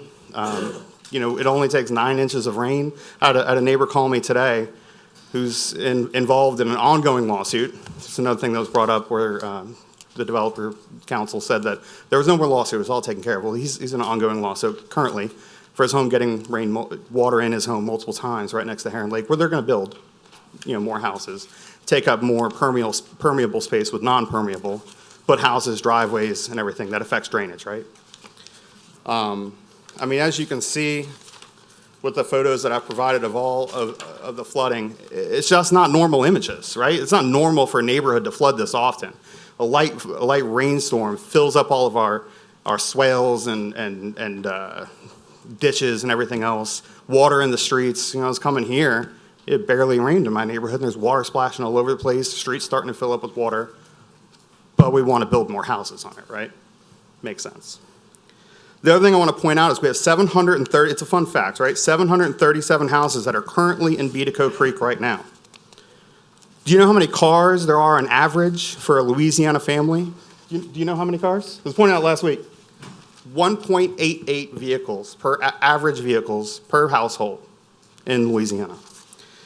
So that leaves 1,391 vehicles to go in and out of one lane each way, entrance and exit through our neighborhood. That's not counting deliveries, ice cream trucks, school buses, construction workers, everything else. One entrance. And we'll say that there's an emergency exit somewhere in the back that's wooded and you can't access it. There's a gate that's locked all the time because it goes through private property. But what happens if there's an emergency, right? And you live in the back of the neighborhood, it takes a long time to get there. But we want to build more houses. We want to release more lots.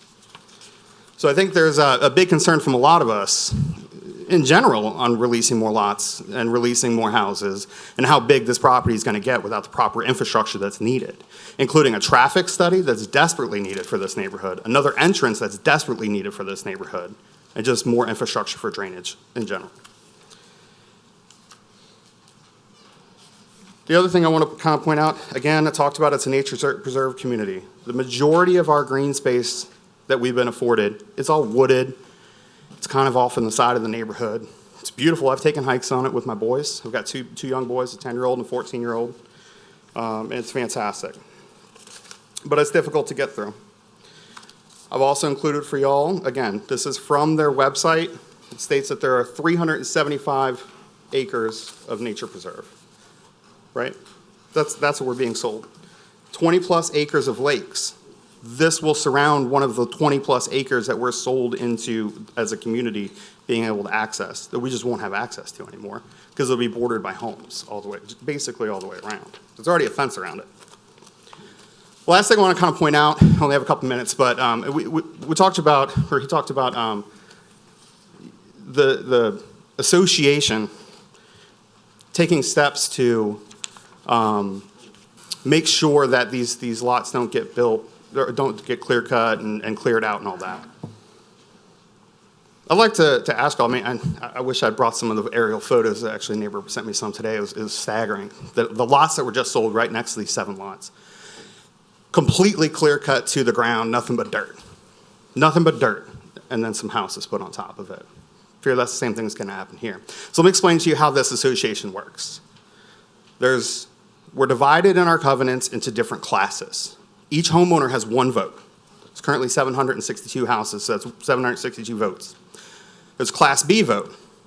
There's 1,000 votes in the Class B vote that are all held by David Waltemath, the developer himself.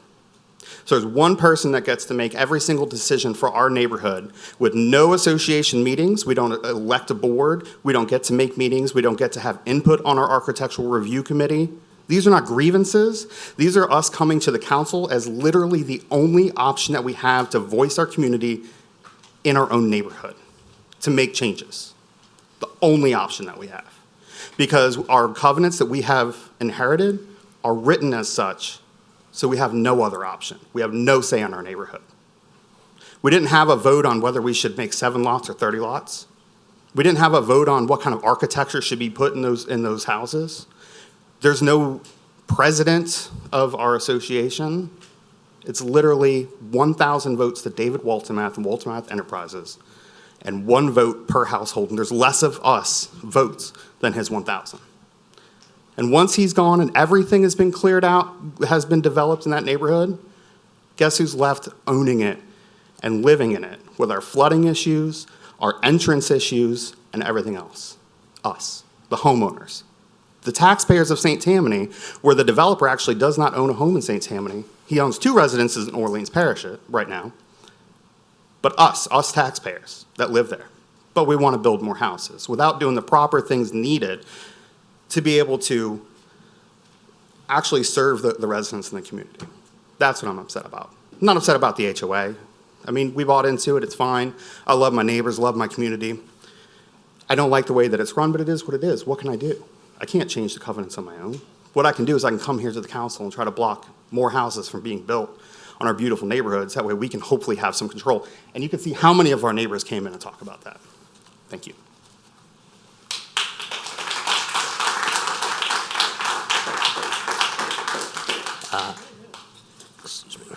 I have one card, Carol Goodnow. Did you want to speak? Good enough, I'm sorry. No, okay. All right. Oh, well, you have a minute if you'd like to speak. We only talked about Please come to the mic. the law of the oak trees, and I don't know the law here in St. Tammany, and that's what I would like to be concerned about, because that's what he addressed it, and that's what I would like to address. Does anybody know the law on cutting down oak trees? So if we're going to address it, let's address it. What is the law? Does anybody know? Cutting down old oak trees.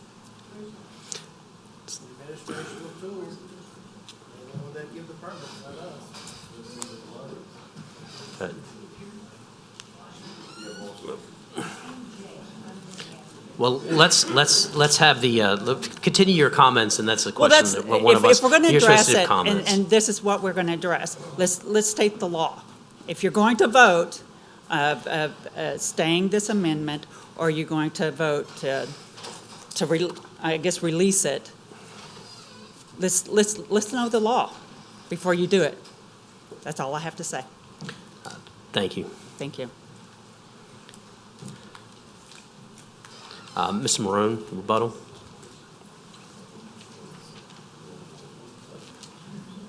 Thank you. I'll begin by just redirecting to what the issue is. The issue is final subdivision approval on 7 lots. It is not whether you like the manner in which the restrictive covenants were set up. It is not whether or not you like how you can access or not access the green space.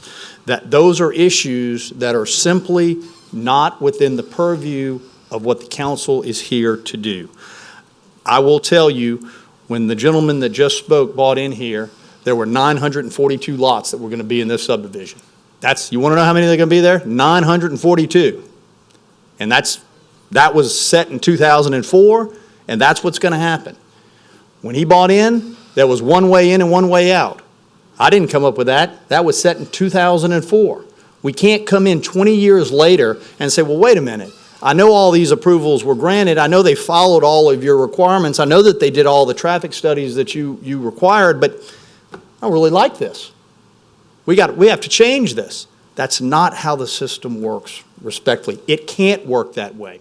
We can't conduct business by setting rules, having people follow those rules, and then tell them, well, we're not going to do it that way. And that's what you're being asked to do. With regards to the trees, I think my client has evidenced a sincere desire by the plan that is before you to try to preserve the trees. There is not any incentive on my client's part to create 7 lots that are out of character with a lot of the rest of the development if his intent was to clear cut these trees or to let the trees be clear cut. That is not the intent. To be clear, tonight, and you have before you in your packet a staff report that shows that there are no outstanding items, that we followed our zoning approval, our tentative approval, and our preliminary approval. We constructed the infrastructure as your ordinances require. There is nothing more that we could do. There's nothing more that we could do to follow your ordinances than what we have done. Our job is to comply. Our desire is to comply. And that's what we have done. I respect the residents' concerns. I respect that they have issues with things in the development. But quite frankly, those issues are not germane to final subdivision approval of Phase 10B. They are outside of these issues tonight. So with that being said, I do not believe respectfully there is any legitimate basis from which you should deny final subdivision approval. So I ask you to grant subdivision approval in accordance with the plan that you see before me, in accordance with your staff report. Thank you very much. Thanks, sir. Mr., I'm sorry, I'm going to say your name wrong. Mr. Ogle, you have 3 minutes for rebuttal, if you'd like, or if you want somebody else to do it.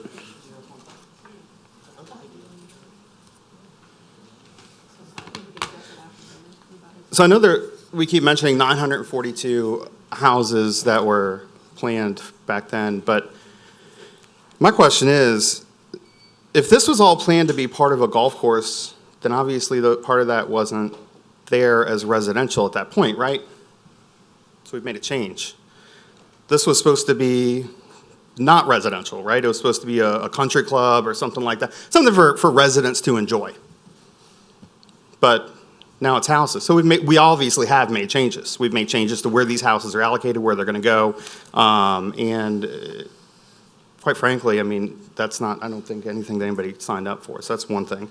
The other thing I want to point out is I did bring my iPad.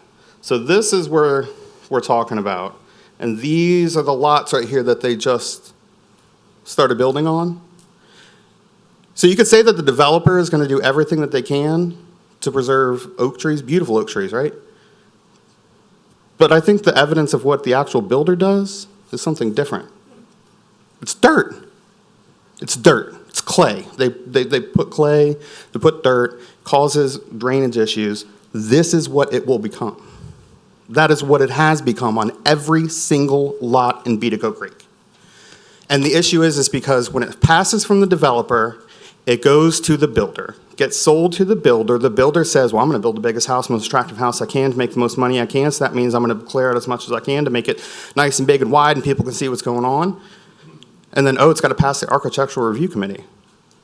Well, who's that? It's the developer. Same person that just sold it to him. You think he's going to tell him no? Oh, no, he still wants them to buy more lots to sell out. So, I mean, it's just kind of a catch-22 when you look at it, how it goes through. But I mean, again, it's to say that this isn't appropriate of whether the people that live in this neighborhood want this to come and voice our opinion, that's saying that it's inappropriate for basically y'all to even exist. I mean, the developer already has for sale lot signs on all 7 of these lots before you guys have even approved it. It's not been approved. But there are 7 for sale signs right in front of it, which is interesting to me. And I will yield with that. And I guess the one thing that y'all have to ask today about changing, right? Would y'all approve this today? Would it follow PUD guidelines today? This is the chance to maybe make some sort of amendment to say back in 2004, we were wrong, and we probably should have had some other things in place for a community this size, for safety, for flooding issues, for everything else that goes along with it, and let's make some changes, because I'm sure that it would not follow today's PUD guidelines. And maybe we can get more approved and get to the 942 houses, but I think we need to have some other things in place before. Thank you, sir.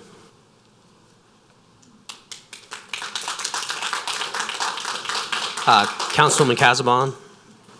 Yes, I would like to, I have some questions for Jay as far as the public works goes, that these pictures that we are seeing was possibly the May 16th flood and stuff that he's showing us. Do we have a record of how many houses actually flooded in there? Or was it a case of they just couldn't get out because of the water standing and nowhere, couldn't get out? Right. I do know that some houses flooded in Beatico Creek. I don't know the number of houses offhand. Do we keep records of those? We would have a record of that. It was about 4 or 5. That sounds. Yeah, no. 7. Did y'all report that to the parish? Because that's how we can keep track of things that we need to do and We're not going to have an audience participation. You have to go to the podium if the councilman wants that. by keeping a record of how many homes have been flooded in a particular area, this is where we need to address more drainage. And that's basically what we have done. Have we not, since this May 16th flood, and since this development was put in years ago, and by the way, it was a golf course, and if I'm not mistaken, as the golf course failed, sat there for years, they came in with a plan with this number of homes. Has the plan, as far as you know, changed the drainage or anything in that area? And how much work have we done in that area to prevent this again? Public Works has done a lot of work in the overall area, but Beatico Creek is a private subdivision, so we haven't done work on the roads or the drainage within the subdivision. Around it? Around it, yes, ma'am. Yes. Earlier this year, we had a project on East Beatico Creek from McDonald Road all the way south past Beatico Creek to the Parish line.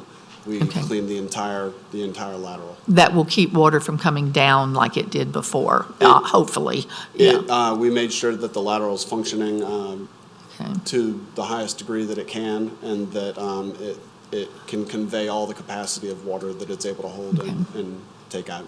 Okay. So if we need to maybe get with some of the engineering with this development and rethink some of the plans of it and see if there's anything else that, while the developer's still in there, that he could do that would connect into our systems and stuff better, that would be a little bit of help for that particular thing. The other thing was, that's it, Jay. I just want to know about the number of houses. Paul, is this the original plan, or can I remember that when you came in with it, that it was, or how do I say this? Different phases, I guess. Was this all in that original phase, these lots? So this was part of Bubble 3, and if you remember from your years on the commission, Beatico Creek was a little unique in that most subdivisions do not have these bubbles that I'm talking about. So what that does is they took these areas, they gave them a use, single-family residential, they gave them a maximum density, but it didn't lay out exactly where you would put all those lots in that. That would come at a later phase. At a later date. And so this particular area is where correct. You originally had it would have been concreted over, it would have been the clubhouse and that sort of thing. In 2004, in the original approval, this was the clubhouse, the parking lot for the clubhouse, and the driving range where this property you is. would have moved trees or whatever. Correct. When the golf course failed in about 2008 or 2009, and the PUD was amended to get rid of the golf course and to basically take what was the golf course, the vast majority of it, and make it green space. That's when Bubble 3 was created. So since that time, since about '08 or '09, when the golf course failed and it converted, this has always been part of Bubble 3, which was always a residential part of the subdivision. No changes? No. Okay, thank you. And Councilman Davis, please. Paul, you come back up, please. So in your own words, after looking at the planning and zoning the planning meeting, you had 5 commissioners vote against this and 3 vote for it. Why is that? If it meets all the criteria that you're saying, that the engineering, you meet all the drainage requirements? Correct.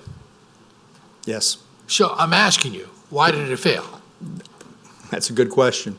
I can't speak for the 5 members that voted against it. I respectfully think they were in error in doing so, but I could not tell you why they cast that vote. I just don't know. You know, and I saw the meeting, actually.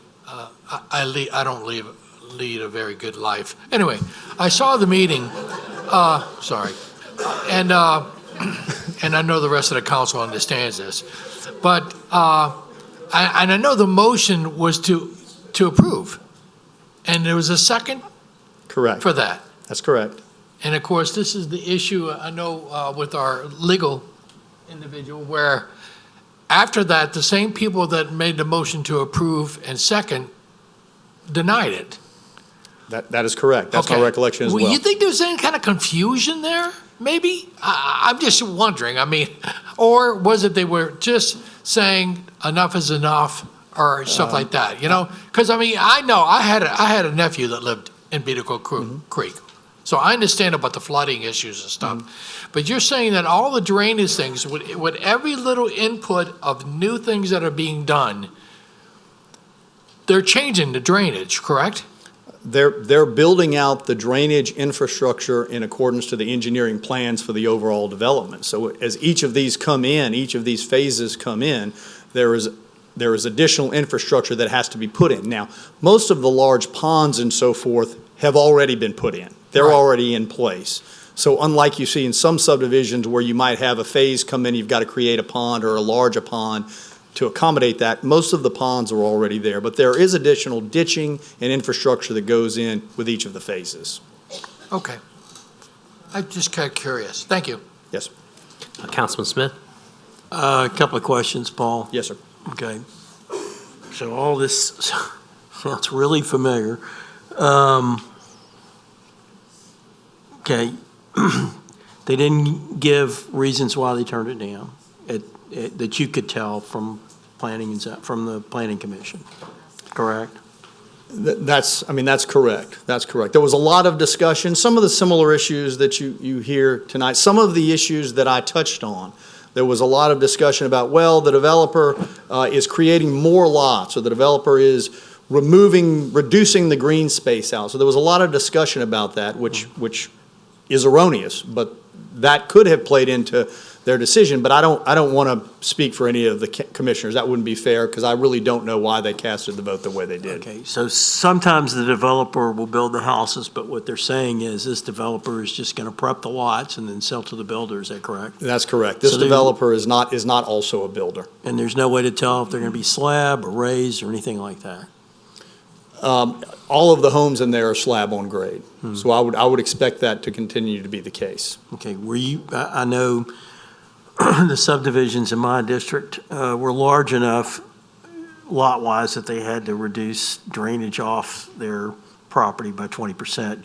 Did you fall under that requirement for these 7 lots?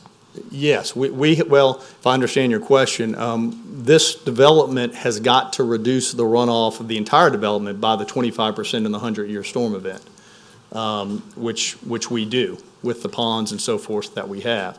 And I would just, with regards to the flooding in the event that occurred, and one thing that I think Jay mentioned, but just if I could clarify that 2020 event where those houses flooded was a major rain event. And I have a report here that I'm happy to leave as part of the record. But the main reason that the water backed up and that those houses flooded was because the Beatico Creek had not at that point been cleaned. And it was not carrying near the capacity that it should or could. So when the rains came down, the water could not get out of the subdivision, not because of anything in the subdivision, but because of the Beatico Creek itself was totally backed up.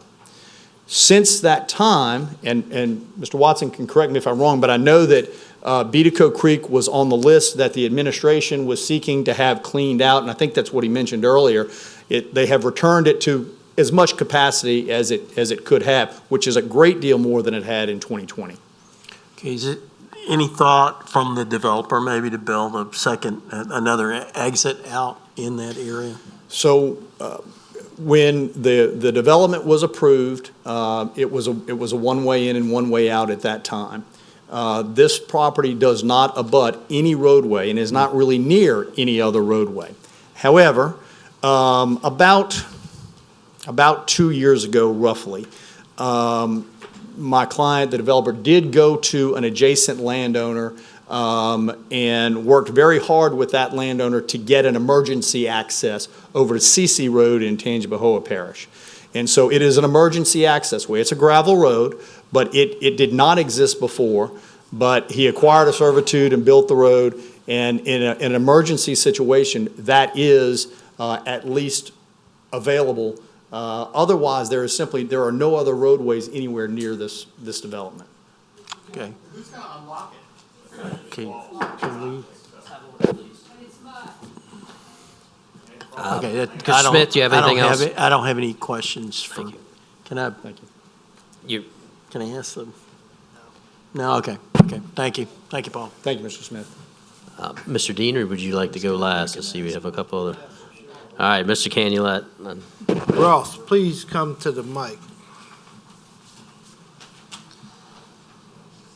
So I'm sure you studied this project quite thoroughly and came up with good, solid answers and assumptions and definite solutions. So does this phase meet all the requirements that the parish has for everything?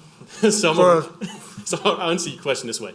We review for planning and development, and yes, it met the requirements for planning and development. I'm not going to speak for other departments, so I wouldn't go all and everything Gotcha. for me, but I'll answer your question that way. So your departments are all good. Did they exceed some of our requirements also? Well, this is, For your group? Well, this is 20 years old, this particular development. Right. So, our codes have changed in the past 20 years. So it's hard to make that assessment as well. So it's based on, what was presented, what was approved, and they did meet the requirements as such. Okay. And there's a lady that wants to ask you some tree questions. Yeah, ask him about the trees. There you go. Go ahead, Oak Ms. Casper. tree, she wanted to know. So it's not based on the size, it's based on the location and the type of tree. So the tree. The two trees that are protected in St. Tammany Parish are live oak and cypress. Okay. So if we would mark, in other words, don't we have to give them a clearing permit? We do. So, but, Okay. there are different types of clearing permits. There are work Okay. orders for subdivisions. There are Okay. clearing permits for individual parcels. So, depends on how you're asking the question. Okay, well, she asked, do you want to let the lady ask the question? I don't know. Somebody asked the question. Somebody asked the question, So yeah. when you have a development come through, you have your development regulations for a subdivision, and those requirements have been met. If someone comes in and owns a single parcel of land and they want to cut down trees, well, they come in and apply for a land clearing permit, which has its own rules and regulations. So two may be applying on this particular, or any subdivision, to be honest with you. As it relates to Beatico Creek in this particular phase, they've met the requirements. Okay. That's what we wanted to know. All right, Mr. Davis? When you say they met the requirements, they met the latest requirements, correct? They met the requirements as presented and as developed for this particular phase. Okay, so then if they continue with another phase, they'll have to meet the requirements at that time, In that phase, correct. if things have changed. Yeah, I mean, so Okay. once a development comes in, that's the rules Okay. that are in place. Thank you. All right, thank you. Please, I see We're not nobody- talking 2004 requirements. We're talking about We're talking about the requirements. the requirements that are now on the books about building subdivisions currently. This has its rules and regulations and its approvals based on when it started in 2004. And that's every, subdivision that was developed, previous to 2010, when the current UDC or Land Development Code was put in place. But it still has to meet the 25% runoff requirements and things like that, and retention ponds and drainage requirements. Yeah, that's correct. And your department has passed off on this, correct? That's engineering. And engineering has passed off on this. I'm not going to speak for them, but I'm assuming if it was approved for final, then yes. Okay. I'll review for planning and development. Is Daniel here? Okay. Thank you.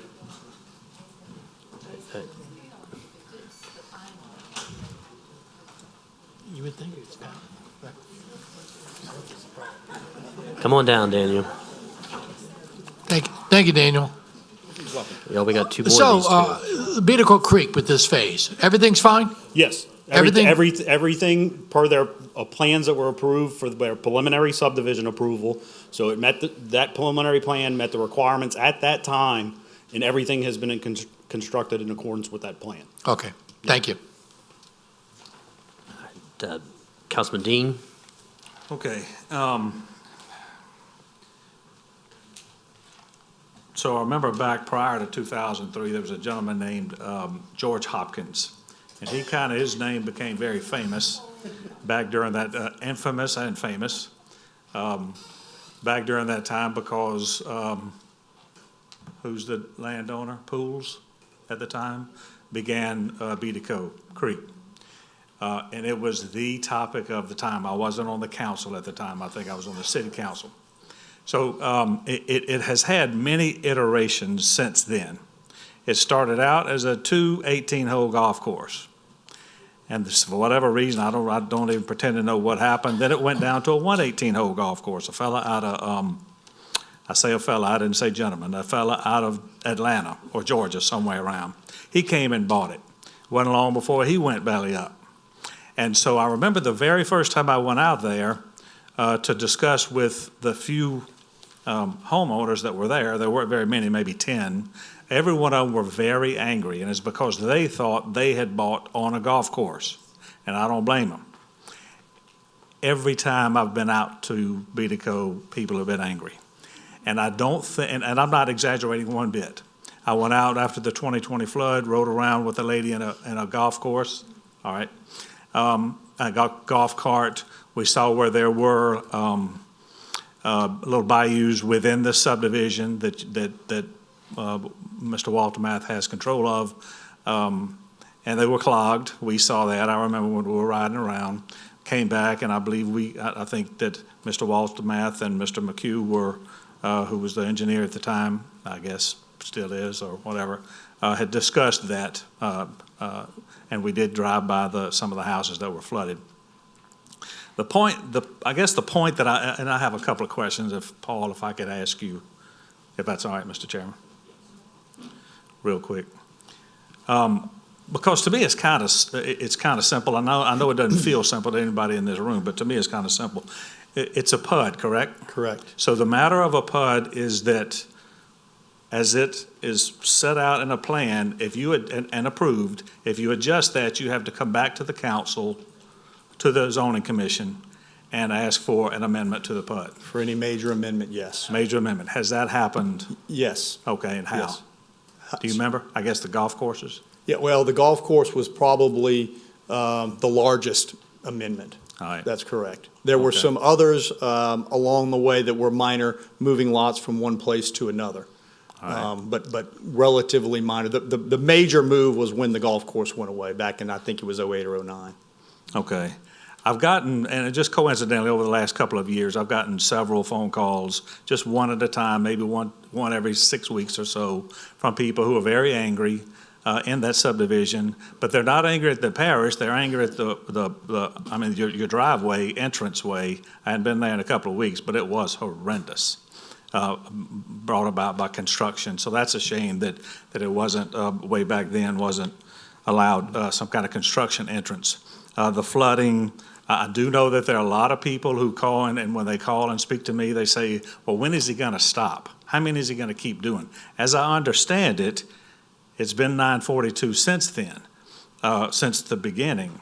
Right. So I'm assuming that's what's going to happen. The little lesson that we got about building, we hear this every month. You know, we hear this about the issues between the homeowners and the developer. I do hope, and I'm just telling you, Paul, as his representative, I do wish and I hope, because everybody can't be wrong, I wish Mr. Waltermath would somehow or another, either through his children or whoever, would sit down and try to get some of this anger, because it's a bunch. I mean, it's not just about, in my opinion, I think these 7 lots triggered some anger. So that's not a psychological assessment, it's just an assessment. I only do that when I'm paid. The issue is you think about Chifuncta Country Club, it's got one entrance in, one entrance out. There are a lot of subdivisions, villages of Bocage, God help those folks in the way back, because that is one entrance in and one entrance out. There are a lot of subdivisions that are that way, that are very large. So, it is a beautiful place. I know that a lot of people do love it. I mean, you wouldn't be here if you didn't. But at the end of the day, it's 7 lots, and they're 1.5 acres. And it beats the heck out of 35 lots. It beats the heck out of a country club.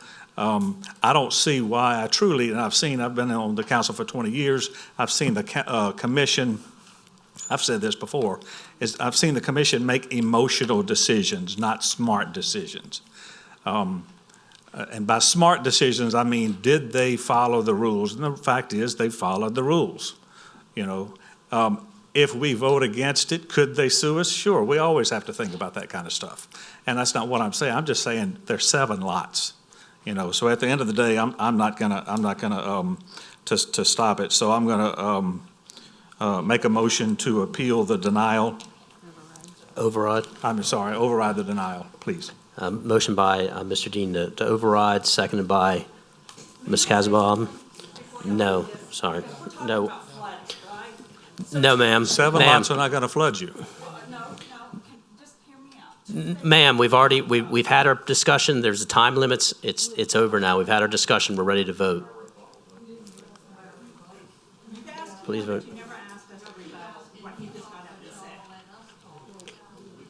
So Tuesday it rained. It didn't rain a lot. I went out. No. And pictures right in front of this 7 lots.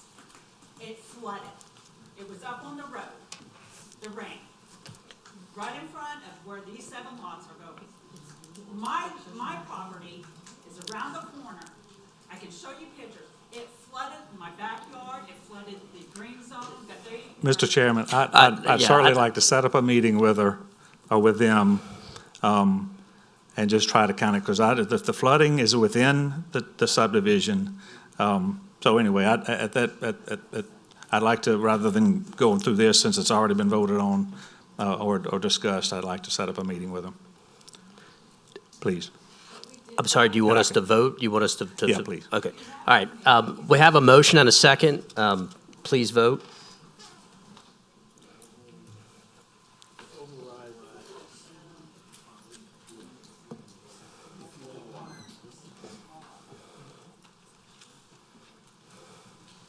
The motion is unanimous with 2 absent.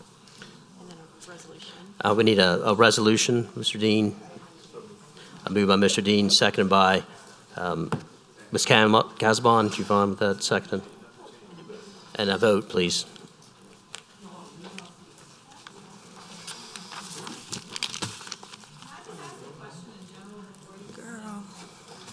We have multiple other things that are coming on. We have 2 more appeals just like yours to go through. Are we still waiting on people to vote? Are we still waiting?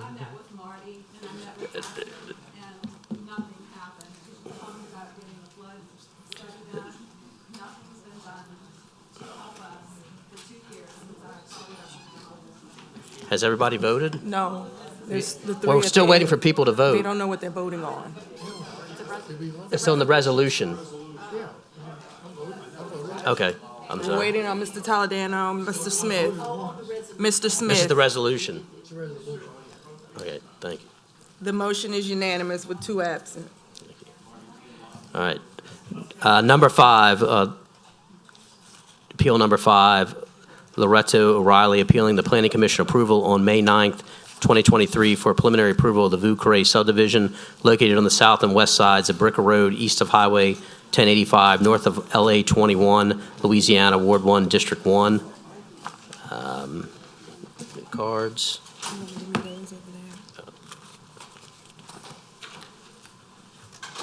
So, Mr. O'Reilly?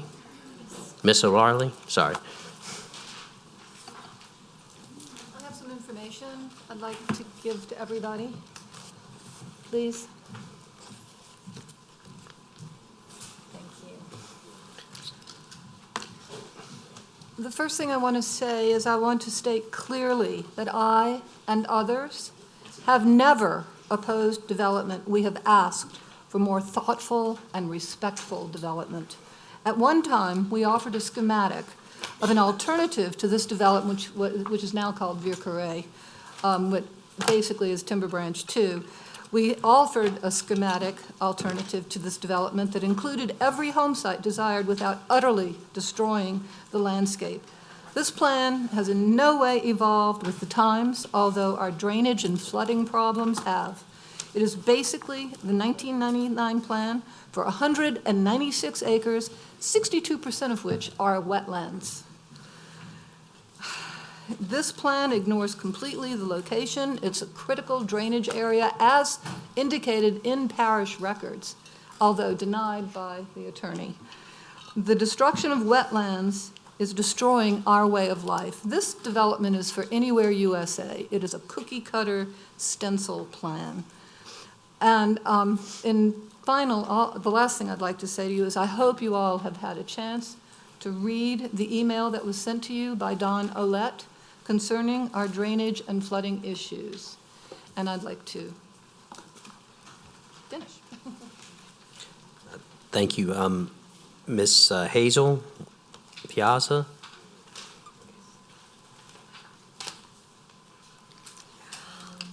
I know that Mr. Marone went before the Planning Commission and said that they met all of the requirements for preliminary approval.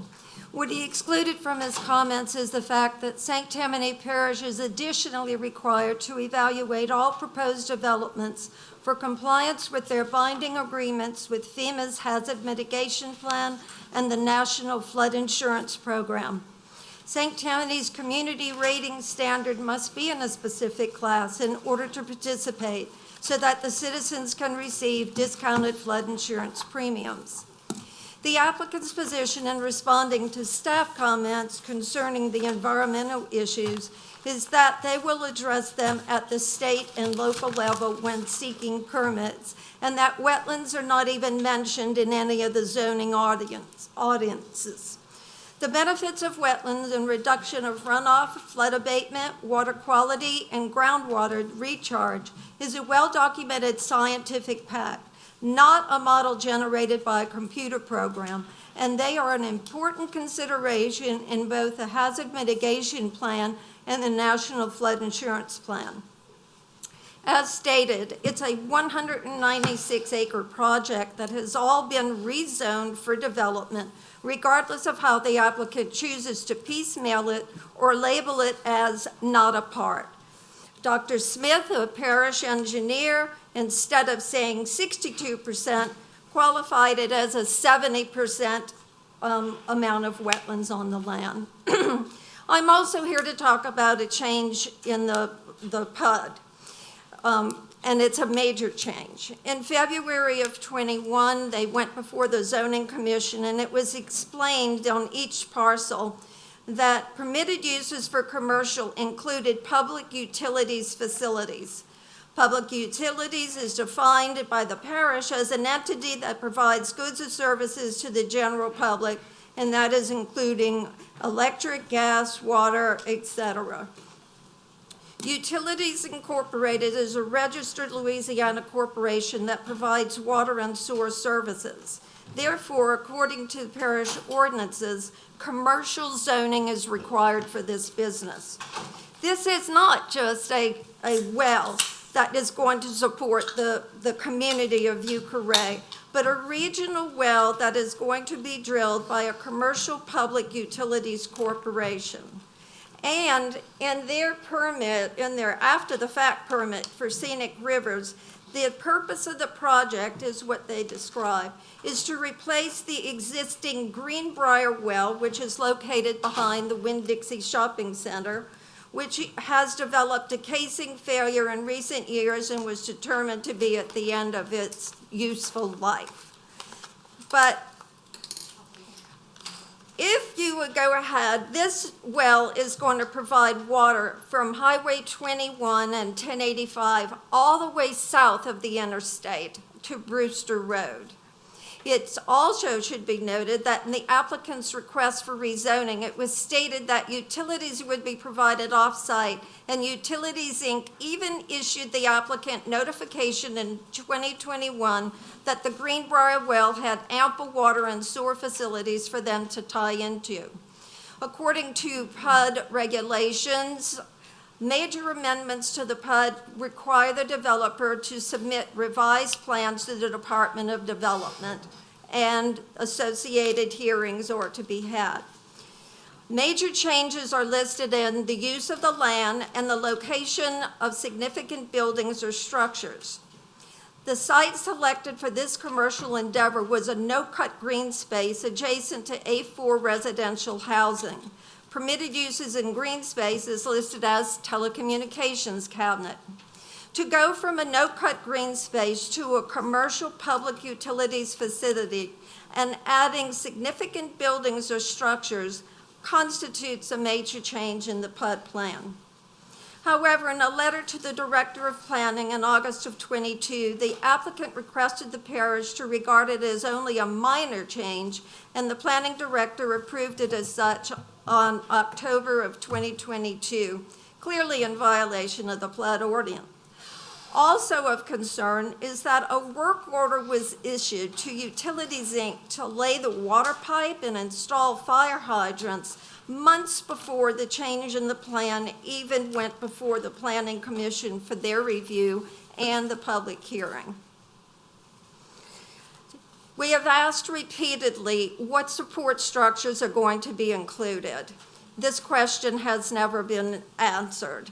Is it going to be an electrical substation, a water tower, a water treatment plant?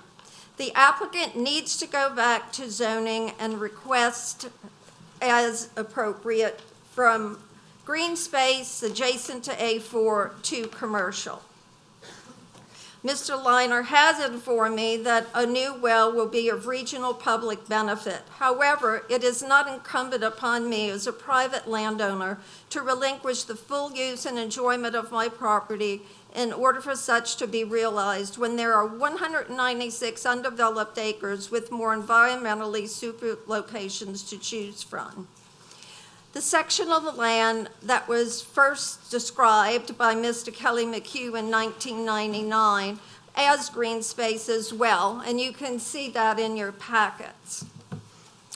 The topographical map clearly shows that the area is low, below mean sea level at approximately 10 feet, and it is identified in current hydrology study to be a drainage basin draining to a culvert in the northeast corner of the property. This area is also in flood zone A and is submerged in flood events. The 5-foot fence and entrance gate to my residence, situated in the northeast corner, was not even visible in the 2016 flood, and Bricker Road was impassable for almost 4 days. I was essentially trapped on my property until the floodwaters receded. Additionally, a study needs to be conducted to determine the impact of redrawing such enormous volumes of water from this commercial well on the residents along the north side of Bricker Road, as we all get our water from private water wells. We are concerned about our pressure, sustainability, and longevity, particularly since Utilities, Inc. has declared that approximately 50 years old is reaching the end of its useful life, does not seem to bode well for the citizens along Bricker Road. The plan needs to go back to zoning to be approved. Also, some other deficiencies is that the drainage plan is required to go before the Department of Wildlife and Fisheries Scenic Rivers in order to approve the detention pond because it empties directly into Timber Branch.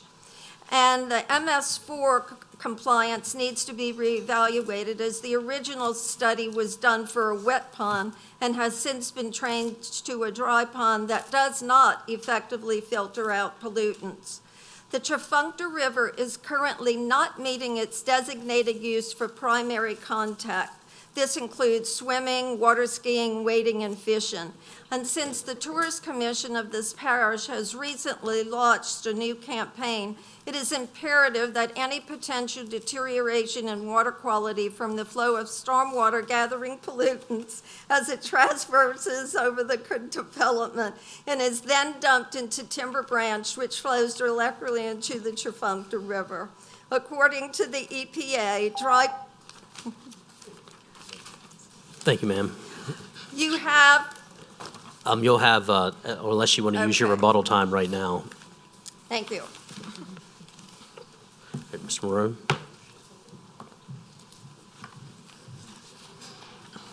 Thank you, Mr. Chairman, members of the commission. Paul Marone again, this time on behalf of Allstate Financial Corporation.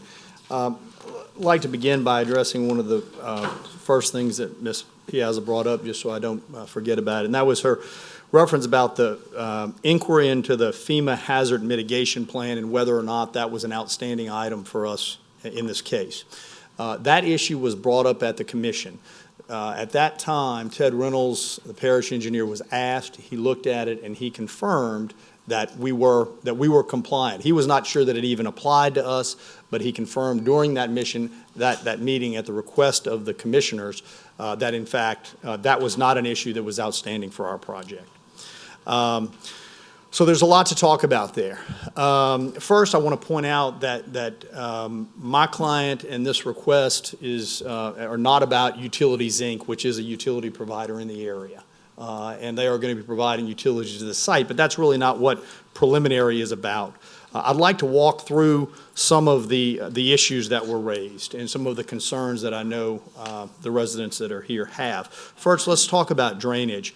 Our hydro study for this development has been reviewed numerous times over a course of more than a year by multiple engineers in your engineering office. I think it began with Chris Tissue. I don't think Mr. Watson was in that office at that time, but I know that Daniel Hill, Theodore Reynolds, Maria, all of these engineers have reviewed and have approved that plan. It is very, very rare that you get to preliminary approval with a staff report that has no outstanding issues. None.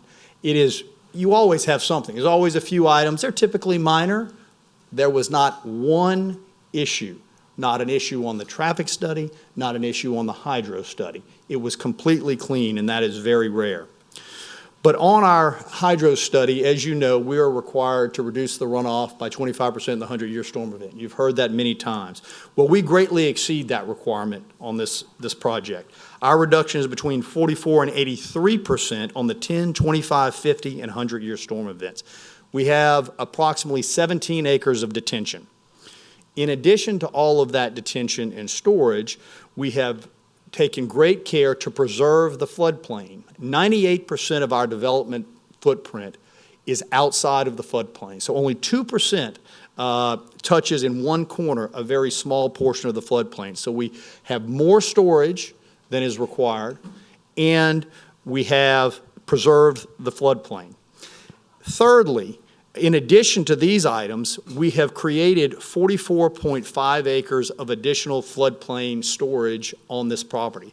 What is 44.5 acre feet of floodplain storage? It is 44 acres, 1 feet deep, of capacity and storage in the floodplain that does not exist without this project.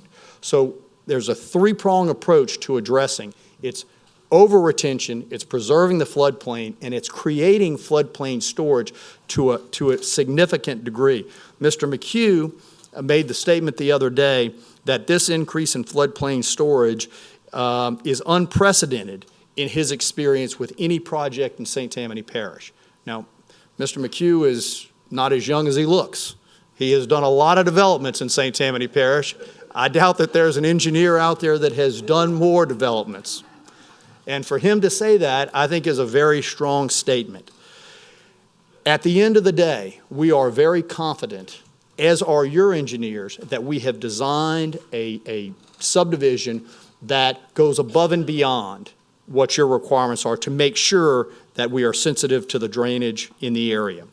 Our traffic study was the scope of which was established by your engineers. And we had to study 11 different intersections. I have not ever had a traffic study that required that big of a study area.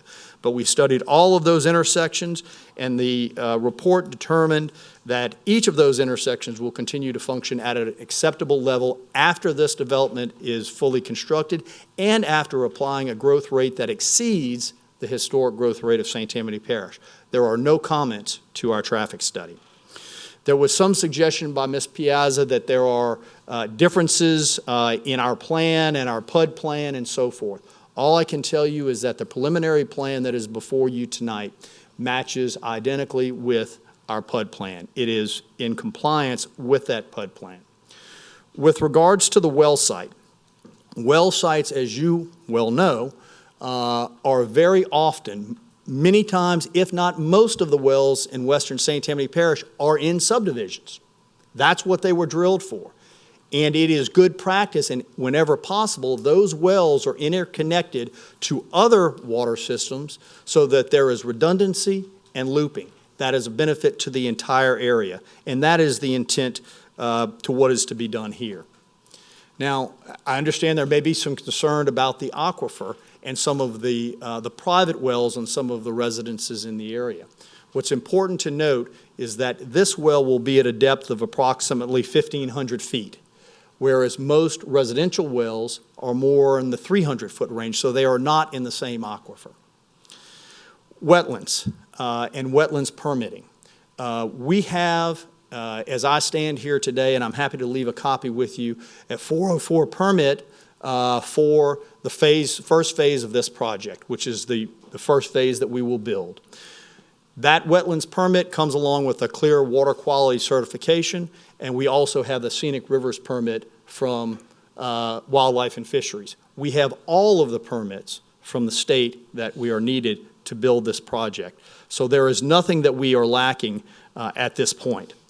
With regards to the site being in the critical drainage area, I would just point out two things. I respectfully disagree with Ms. O'Reilly that the entire site, I think that's what she said, is in the critical drainage area. If you look at the drainage map, this is not an area of special concern. There is a portion of the property that is identified, depending on the color, as either a critical area or it is the floodplain itself. Regardless of how you term it, that line is the floodplain. So I go back to what I told you almost 10 minutes ago, and that is 98% of the floodplain is being undisturbed. It's not going to be in the development footprint. So that's important. I'll conclude, utilities are a big issue here, and I'll tell you why. This well site will provide a great benefit to the entire area. It is not just going to be a benefit for Vieux-Carré. But also, my clients have undertaken the effort to extend a force main from this project all the way down to the Utilities, Inc. sewer treatment facility down at I-12. As you may well know, we've been working with the parish in an effort to upsize those pipes, and we will be doing that. What does that mean for the area? That means that the parish will be able to regionalize sewer treatment in this area. That means that there will add more sewer treatment capacity to this area. All of these are major improvements. It will also afford these improvements not just to this development, but to this entire area at a cost that is well below what the parish would have to have spent had the parish done it on its own. Perhaps as much as $1 million. So there is real tangible value to the area of what we are proposing here. And this project makes that possible. Ms. Piazza suggested that this project should go back to the Planning Commission or remanded. Respectfully, there is nothing more for them to consider. There are no outstanding issues on your staff report. There is no planning issue. There is no engineering issue. The hydro study is completely approved. The traffic study is completely approved.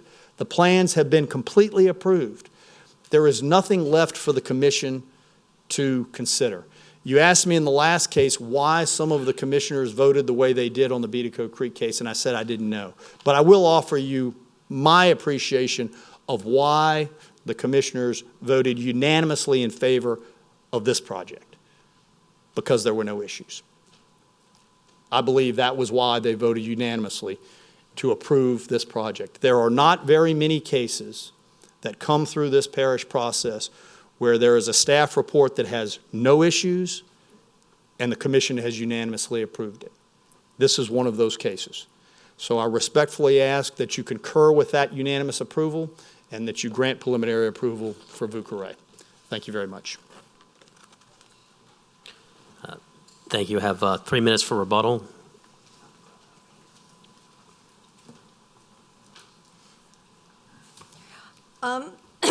He does not have permits for the entire site. He has a permit for the western site, and that permit is going to be heard in an appellate court in August. Also, he did not address the fact that they have chosen a site where flood zone A, they're destroying living infrastructure, which is helping with flood abatement in an area that I live in that is going to be replaced with the well, and he has still not answered what other buildings are going to be put there, whether they're going to be a water tower or what else. And again, it was to go from green space to a commercial business. This is a regional well, not a community well. It is a commercial endeavor to go from green space, A4 residential. That is a major change in a PUD, and it needs to go back to the zoning commission. Also, when you talk about no problems, I've given you some pictures to show you about what's going on Bricker Road, where it crosses Timber Branch. They were told in October of 2021 that they would be required to have a drainage plan in place before they went to preliminary. The parish had since walked that back and said that that wouldn't be necessary as long as they put up a $275,000 bond. You see the type of flooding? It's across the whole road. It's not passable. The other pictures are showing you that because of that, Timber Branch 1 is flooding. And yet, basically, they have refused to go ahead and do the study that was required by the engineering department back in October 2021 until it's convenient for them. I don't think that it's fair to the citizens in Timber Branch or our neighborhoods to have that bridge not addressed when they have had ample time, because quite honestly, Mr. McHugh has known about the issue since 1999. Thank you. You have 30 seconds left, or are you all finished? Finished. Mr. Earn? Thank you. Just a few follow-up comments. With regards to the core permit, I mean, that is exactly what I told you a few moments ago, which is that we have all of the permits for Phase 1, which would be the first phase, of course, that we would construct. We recognize we would have to have permits for Phase 2 and future phases as we get into those phases, but those are a long way out at this point. With regards to the well site, respectfully, the well is not going to be in flood zone A. And if you look on the plan, you will see that it is not in flood zone A. With regards to Bricker Road, I did not touch on that, but so there is a dip in Bricker Road. And if you go there now, Ms. Piazza's pictures are accurate. And when there are pretty big rain events, that part of the road goes under. we went to the parish at the very beginning of this project, when we were conceiving the project, and my client said, we need to fix that. And so we have agreed to go forward and fix that. Now, that is on the east side of the project. Our first phase is on the west side of the project. It will be years before we actually connect to Bricker Road. We committed to the commission, we will commit to you, that we will have the plans done and submitted to the parish within 6 months of preliminary approval. So well before phase one is even close to being completed. And we will have those plans. Mr. McHugh will be working on those plans as to how to fix Bricker Road. Bricker Road is not something that we created. This is an existing problem. We share Ms. Piazza's concern, but we want to be the solution to it. And we have agreed to take that on. We're going to study it, and we're going to determine whether that has to be box culverts, large culverts, bridging. What do we have to do to be able to make that happen, to make it work properly? And we're committed to doing that. The parish staff suggested 3 things. They said, that all sounds good, but since it is going to be a long time before you get to that, we'd like for you to put up, I think it was $230,000 or $250,000 as a performance obligation, which you all are familiar with, to make sure you follow through with what you're doing. We have no problem with that. We're prepared to put that up. They also had 2 parameters on how we would do that, if there was any widening or anything that had to be done. They wanted to make sure it was done on our side, on our property, which we committed to doing that as well. So we've committed to all of these things. We are going to follow through with all of these items. But again, we are not going to be connecting this development to Bricker Road for years, 2, 3, 4 years. But we're going to have the plans ready, and we're going to be working on this in that interim. And I'll commit to you again, within 6 months, we will have the engineering plans in Mr. Hill's office for his review, comment, and approval to fix the dip in Bricker Road. Thank you. I don't have any, I guess everybody talked themselves out on the last one. Mr. Dean? I guess everybody's tired. Okay, if I could, Mr. Morone, may I ask Mr. Morone a couple of questions?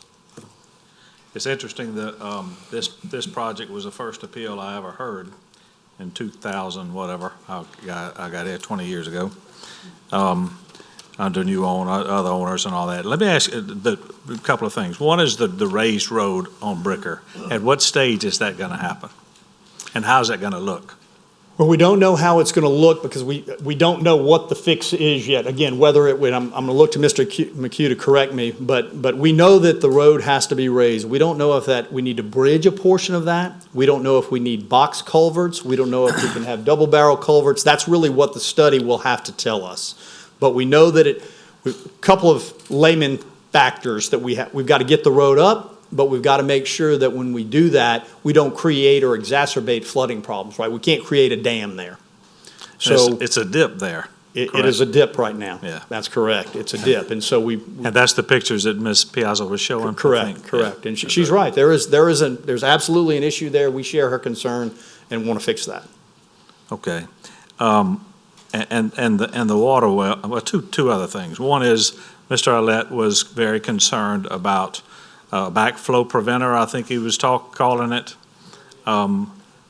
Because when you think about as the water's going out, the river's coming up over here, and it could come back in. Somebody explain that to me. Yeah, so we have backflow preventers on the plans, and again, if you want a better explanation, Mr. McHugh can probably do it. But basically, it's a flap, right? And so you have the culvert, and that flap will come down. It goes out. Yeah, comes out to let the water out, but it comes down so that water can't flow back in and through those culverts and then back up into the subdivision. And the other day when you were talking to him, and I told you about Mr. Arlett's letter, you told me that there were X amount of linear acres of, tell me again? Yeah, so, and you know, you shared with me some of Mr. Arlett's concerns, and I appreciate those. And I kind of touched on, but I'll reiterate where I think. So his concern was that, you know, in a high water situation, we could have a problem with flooding because of the development. But there really are, we disagree with that, and there are three characteristics or three prongs as to why. The first is the significant detention that we're creating here, well beyond what is required. Second is the preservation of the floodplain, but the third, I think, is the most pertinent to his concern. And I don't know to what extent he took this into consideration, but it is on top of those other two items, it is the increase in the floodplain storage by 44 acre-feet.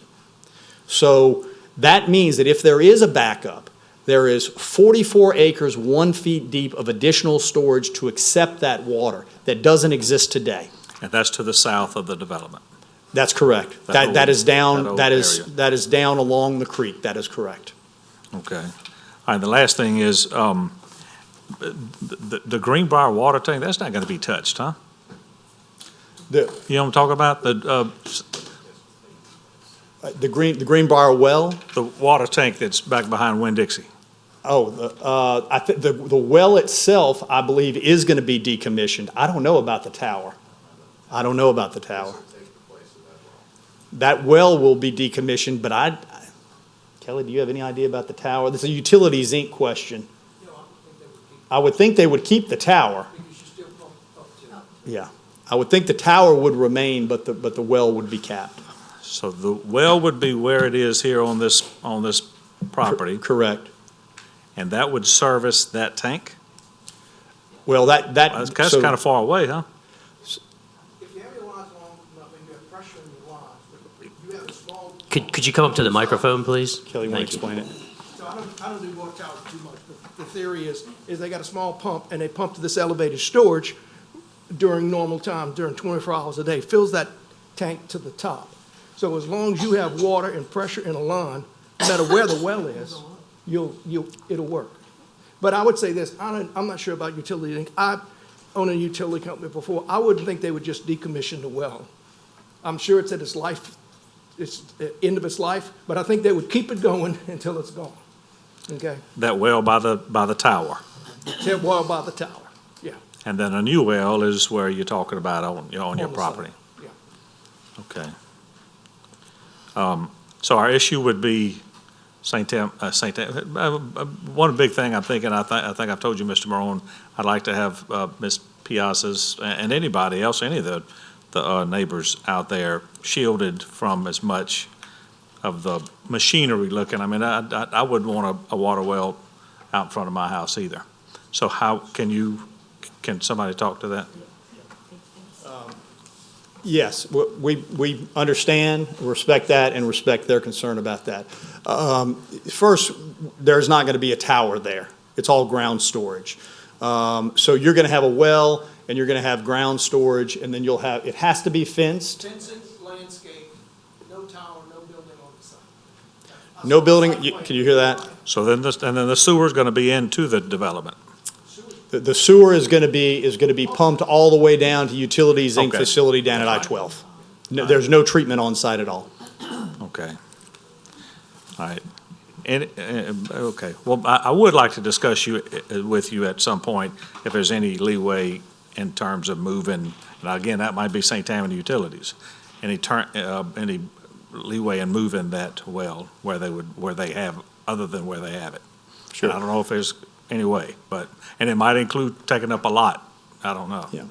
Well, certainly we can talk with you about that, and we can get you more information about screening and fencing and what visually you would potentially see there, if anything. We can provide more information about that during that discussion. All right. And maybe at some point we can meet out there. Sure, happy to do that. All right. Okay, with all due respect to the wishes and concerns that were spoken, I believe that since there were no comments or there were no negative comments about what the plan is, I'm not going to stand in the way. I'd like to move to override. Yeah, that. We have a motion to concur by Mr. Dean. Concur with the Planning Commission approval. Second by Mr. Davis. Please vote.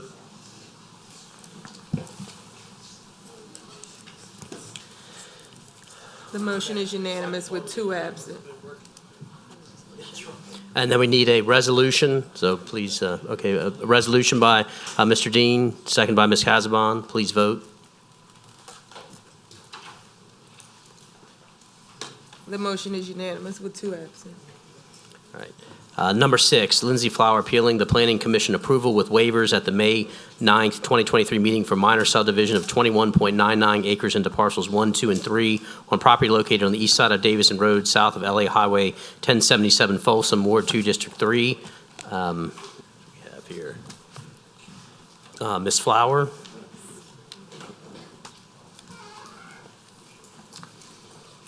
Go ahead, you have 10 minutes. Okay. Good evening. My name's Lindsay Flower. I presented you all with some packets today and some green envelopes some green folders that hopefully you all have received. I'm appealing the Planning Commission approval with waivers of the Francois subdivision application, and I own one of the properties directly across Davidson Road from the Francois property. I'm also speaking on behalf of Mr. and Mrs. Courtney. They're additional neighbors facing the Francois land. The Courtneys are an elderly couple who could not attend tonight's meeting, but who strongly oppose the subdivision application. Laws, including zoning regulations, are supposed to be applied equally in this country. But this minor subdivision application with its special waiver request calls on the government to turn its back on the rules and on the principles of fairness. 2 of the proposed parcels do not come close to meeting the minimum lot width requirements for our zoning district of 300 feet. Parcel 1 is almost 1/3 below the minimum width standard, and parcel 3, which is 156 feet wide, is a whopping 48% below the standard. I call your attention to attachment A, which is in you all's packets, which is the survey map, which demonstrates the fact that we're not haggling over a few feet here. This is a radical deviation from the zoning standards on 2 of the 3 proposed parcels. In St. Tammany Parish, property owners may request a waiver from the Planning Commission if compliance with specific zoning rules creates a, quote, undue hardship, provided the applicants can explain the reasons for such hardship. So what was the undue hardship cited by the applicants in this case? During the May 9th Planning Commission meeting, I didn't learn any justification for the owner's request for a zoning waiver, aside from the following brief exchange. The Planning Commission member Fitzmaurice asked the applicants, quote, why are you dividing the property into 3 parcels instead of just 2? Owner Sonny Francois, who's also a licensed real estate agent, replied, quote, as a realtor, it's more valuable as 2 5-acre parcels than it is as a single 10-acre parcel. And I also figured it would sell more quickly, end quote. Therefore, in the view of my neighbors, the Courtneys and myself, maximizing profits is what's ultimately driving the owner's request to circumvent the zoning regulations of St. Tammany Parish. But is profit maximizing legitimate grounds for granting such an exemption to the zoning laws? The current Land Development Code does not address this question.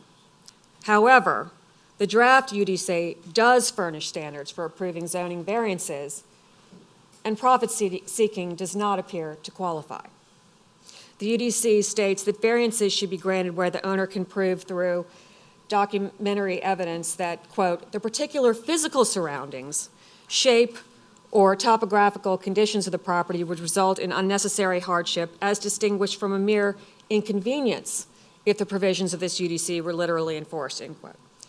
Well, what are the features unique to this Davidson Road property which makes zoning compliance so burdensome on these owners? Can Mr. and Mrs. Francois answer this question for the council here and for their neighbors? These UDC guidelines also stipulate that variances or waivers to zoning rules should not be approved where they're self-imposed, based solely on financial considerations, would have an adverse effect on the surrounding neighborhood, or would establish an undesirable or dangerous precedent to the parish. I and my neighbors, the Courtneys, believe that approving this subdivision with zoning waivers would adversely affect the safety of the neighborhood. The zoning rules require that each new lot possess its own separate driveway. One of the reasons that the engineers here in St. Tammany prefer wider lot widths is because they allow for greater distance between driveways. The Federal Highway Administration's research on rural roads identifies number of driveways per mile and roadway width as two of the most significant variables affecting accident rates. Davidson Road, our road, suffers from both problems of high driveway density and exceptionally narrow road lanes. I counted 17 driveways within 6 miles of the location of the applicant's property and my own, not including the makeshift access points of a few homeowners. You can see the attachment C on the satellite map provided by the parish on Davidson Road. It's in the Parish Council agenda. It's very high density, and so adding 3 more driveways will only add to the dangers at and around my property, the Courtney's property, and the applicant's property. Moreover, Davidson Road does not meet the minimum 10-foot lane width standards established in the Louisiana Department of Transportation and Development minimum design guidelines. As documented in my attached photographs on attachment D, the lane width at various points along the segment of Davidson Road at and approaching the applicant's property range from a shocking 5 feet 8 inches to 7 feet 7 inches. It can certainly be argued that any hardship in complying with the zoning rules was self-imposed by the owners. It was their own choice to subdivide land into multiple lots, 1 lot that meets the zoning requirements and 2 lots that do not. Finally, if the Parish Council proceeds in allowing this property to be subdivided into grossly non-conforming parcels, not to relieve any practical hardship on the part of the owners because of unique inherent elements of the property, such as topographical issues, but instead merely to advance the owner's desire to maximize profits, then the council will be setting a dangerous precedent. It will be sending the message to every aspiring opportunistic real estate flipper in the area that the zoning laws are expendable, that in St. Tammany Parish, realtors and developers can play by their own set of rules. Therefore, I respectfully request the Parish Council to override the planning approval in this case. Thank you very much. Thank you. Yeah, you have 10 minutes. Couple of things. First of all, one of the lots adjoins my own farm. So any damage I would be doing to the area, I would be doing to myself. Second of all, if I were to maximize profits, my comments were taken out of context. They were in response to a question from a board member. If I were to maximize profits, I would be doing a 5-parcel minor subdivision with a shared driveway. That is not what I want to do to the area. I am requesting 3 large lots, 5 acres, 5 acres, and 12 acres. The way that they are shaped makes the best sense for the future homeowners, not for my profit at all. It makes them most sellable, most attractive in a market where we have limited housing. We actually have a housing shortage. I'm also going to have to point out that this parcel has a 23-year abandoned home on it. So for 23 years, no one has lived there. It's been vandalized. It's been occupied by animals and critters. That's now going to be revamped, renovated, and sold as a beautiful home. There's another dilapidated home, 1 parcel down, that I'm also buying. And I will adjoin that to the 12-acre parcel and create the frontage that needs to be created to make the legal frontage requirement. There's a whole parcel boundary issue there that I'm solving by buying all of this property that Miss Lindsay could not be aware of. But again, if I were maximizing profits, I would have put forth a minor subdivision app for 5 parcels. I'd be asking much more for each one.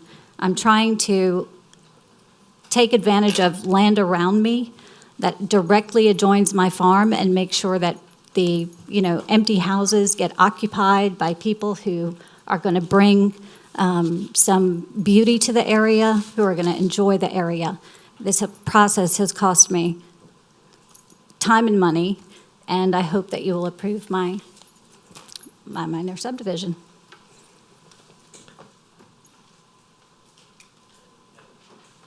Ms. Flower, you have 3 minutes for rebuttal. You can go back and look at the YouTube video of the Planning Commission meeting. I quoted her verbatim.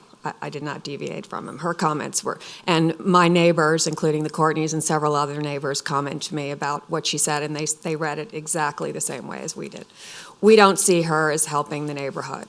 We don't. And another neighbor who just did not want his name disclosed for fear of retaliation did not come here as well, but he wanted me to come here and speak on his behalf. We don't see this as a benefit, and we don't understand we don't see how you can have, where is the new survey? Do we see a new survey where the 156 feet width, 156 feet for one parcel isn't even remotely close to the 300-foot width minimum? So I don't understand how suddenly it's being claimed that that's rectified. Where is that being rectified? I don't see it anywhere in the record where that has been addressed. That doesn't meet the minimum width standards, and that's a problem. So can somebody, is the council aware of where that has been addressed? Has anybody been informed? Okay, but are you all aware? She's telling us for the first time, and this is news to me, and my neighbors have not heard about this either, that suddenly 156, because that doesn't meet the standard zoning requirements. That doesn't meet the zoning standards.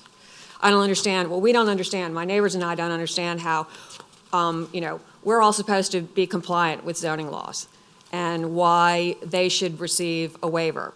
The statutory rules under Louisiana law are you're supposed to justify your undue hardship. And that's what the new UDC reflects, is Louisiana statute. It reflects case law. The burden of proof is on anyone requesting a waiver for zoning laws or a variance to justify hardship, justify why they have to get a special privilege or exemption. And two of these parcels are requesting exemptions from zoning rules. So why should the government give special exceptions to one property owner and not everybody else? There has to be just cause. And the neighbors and I want to understand why this is the case. We don't understand that. And there should be good reason. I mean, this sets bad precedents. And this is one of the reasons why variances and waivers are given rarely, and they're given advisedly, and case law in the United States supports that. Thank you. Thank you. You have 3 minutes for rebuttal if you'd like.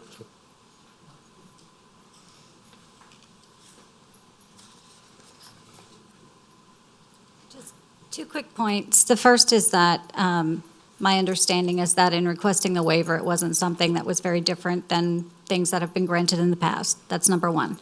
Number two, if I were asked to identify a hardship, it would be that creating the lots in any other fashion without making them the full 5 lots with a shared driveway, which in my opinion is worse. The hardship is that those lots would then be a very odd shape. I could actually move the property line on the 156-foot parcel, slant it out to meet the minimum 300 feet, and it would then be a legal parcel.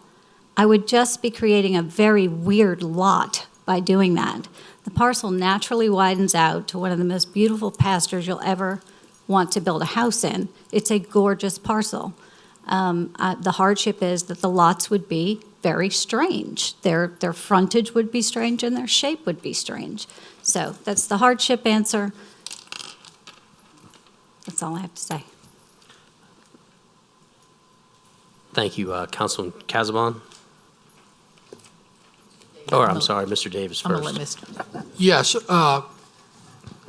having experience in the planning and zoning and seeing this, sometimes you have these irregular lots And this total acreage of 20-something acres, and obviously the underlying zoning must be A1. You're having 5-acre minimums and stuff. So I can see the problem that you had in trying to design a lot that would be sufficient enough for people to be able to drive in and out without actually saying, that's the most weirdest thing I've ever seen in my life. And in the past, I've also seen that the planning and zoning say, okay, does this deserve a waiver? Now, on this parcel that's 11.9 acres with almost 12 acres, yes, the front acreage, the front setback is 164 foot. Okay. Some of the things that even in the planning department they look at is you have over 600 foot in the back. So even though it doesn't go right up against and has the exact ideal situation that stuff, there are some variances that are allowed by the planning and zoning. And if it was altering the size where the actual 5 acres wasn't even possible, I could see how this could be turned down. I could. Anyway, I don't have a problem with it. Thank you. Councilwoman Casabon? Yes, you have made references to the road width and everything, and correct me if I'm wrong on that, Jay, or whoever's here, Daniel, that we're dealing with a parish road, and also you keep talking about the state statutes and stuff. This is a parish waiver, which we do. It's when you see that the lots that are there and have formed have large acreage. The frontage, we're more concerned about keeping it the larger lots. In this particular area, for a little reference, if anybody's familiar with Clear Creek Stud Farm. That's my neighbor. And this is all, this down Davidson Road, they own on both sides, horse pastures and stuff. A lot of the driveways, and there's not a lot of large homes.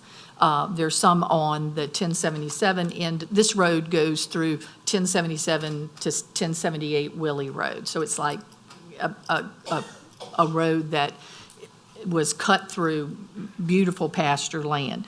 But we have some large houses on the 1077 end.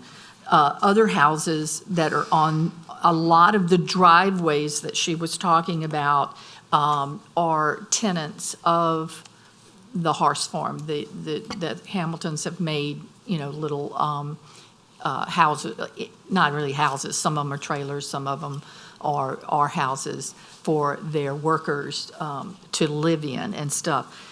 To me, this is a great improvement and would only add tremendous value to this area to have these large lots with beautiful homes on them, and they definitely meet our lot size requirement. So I'm going to, I'm going to concur with the Planning and Zoning Commission. Okay, we have a motion to concur by Councilman Casabon, second by Councilman Davis. Please vote.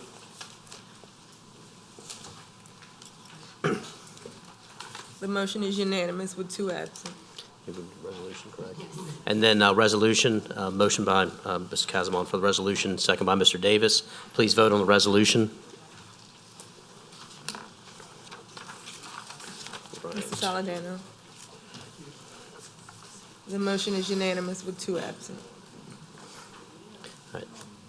Number 1, the ordinance for adoption, ordinance calendar number 7239, ordinance to amend St. Tammany Parish Code of Ordinance Section 125-95, 130-5, and 130-1674 to prohibit the location of green space and/or green space required in major residential subdivisions, including planned unit developments separated from the major development by a state or local roadway which is not part of the permitted development. Mr. Smith, we had one card. Terry Lewis Stevens, are you still here? No. Okay. Mr. Smith, take it away. Move to adopt. Motion by Mr. I'm sorry. I'm sorry, if I could just point out that this did go to the zoning and planning commissions for their consideration, and the zoning commission had one recommended change on section 130-5 in definitions. you had originally put in the introduced version that open space shall be contiguous to the approved development and shall not be separated from the development by any major local roadway, state roadway, or federally maintained roadway. The zoning commission recommended striking out the word major and just have shall not be separated from the development by any local roadway. So I'll accept the amendment. If we do that, you'll have to introduce it and it'll have to lay I'll over. have to lay over again? Right. correct. So if you want to just move forward with the No, I want to introduced- move forward. Okay, so then we will not accept these recommendations from the zoning commission, move forward with the ordinance as introduced. Yes. Okay. And then you'll have so we had your motion to adopt Moved the it ordinance up. as introduced. Motion by Mr. Smith, second by Mr. Canulette. Please vote.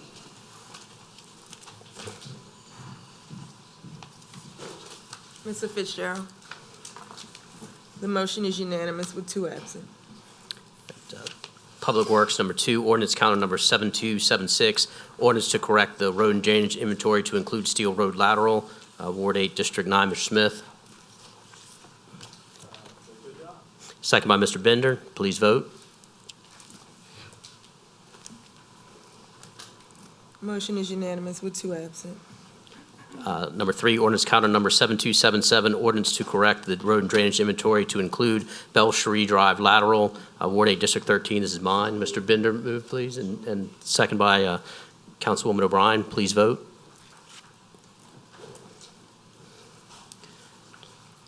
Number 4, ordinance counter number... Unanimous with 2 absent. Number 4, ordinance counter number 7278, ordinance amending the official zoning map to reclassify .87 acres of land from its present PF1 Public Facilities District to A4 Single Family Residential District, Ward 8, District 14. Councilman Randolph? Second. Moved by Mr. Randolph, second by Mr. Davis. Please vote.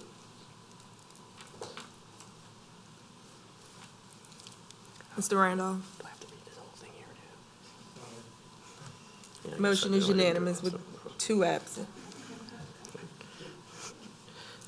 Ordinance counter number 5, ordinance counter number 7279, ordinance amending the official zoning map to reclassify a total of 5,000 square feet of land from its present A4 single-family residential district to an A4 single-family residential district and manufactured housing overlay, which then it has another underneath of it. Ordinance, No, it's the same one. that's the same one? Okay, so that's all I have to say. Good. Yeah. All right, Ward 10, District 2, Mr. Fitzgerald. Moved by Mr. Fitzgerald, second by Mr. Casabon. Please vote. Number 6, ordinance counter number 7280, ordinance to officially rename the 30-foot gravel road identified on the attached survey Leon Robert Lane, Ward 2, District 3. Moved by Ms. Casabon, seconded by Mr. Fitzgerald. Please vote. The motion is unanimous with 2 absent. Number 7, ordinance counter number 7281, ordinance to amend St. Tammany Parish Code of Ordinance Part 2, Land Development Code, Chapter 130, Unified Development Code, Article 7, Minimum Standards for Specific Uses, Division 1, 51A, Convenience Store with gas to limit the number of fuel pumping units according to the square footage of the parcel. Mr. Dean? Moved by Mr. Dean, seconded by Ms. Tanner. Please vote. The motion is unanimous with 2 absent. Next one's yours too. So, number 8, ordinance counter number 7282, ordinance to adopt a second amendment to a voluntary development agreement between the Parish of St. Tammany and Wayner Brothers, the developer of Nord-du-Lac commercial property located in Ward 1, District 1. Mr. Dean? Moved by Mr. Dean, second by Mr. Fitzgerald. Please vote. Mr. Davis. The motion is unanimous with 2 absent. Number 10, ordinance counter number 728, I'm sorry, number 9. Ordinance counter number 7283, ordinance establishing adjusted millage rates for the year 2023. Any discussion on that from anybody, or we good with that? Card, but she's gone. Huh? She had a card, but she's gone. Stephen's still not here, okay. Ms. Tanner moves, Mr. Bender, you move second. Please vote. Motion is unanimous with 2 absent. All right. Ordinance counter number 7284, ordinance establishing parcel fees for the year 2023. Motion by Mr. Bender, second by Ms. Tanner. Please vote.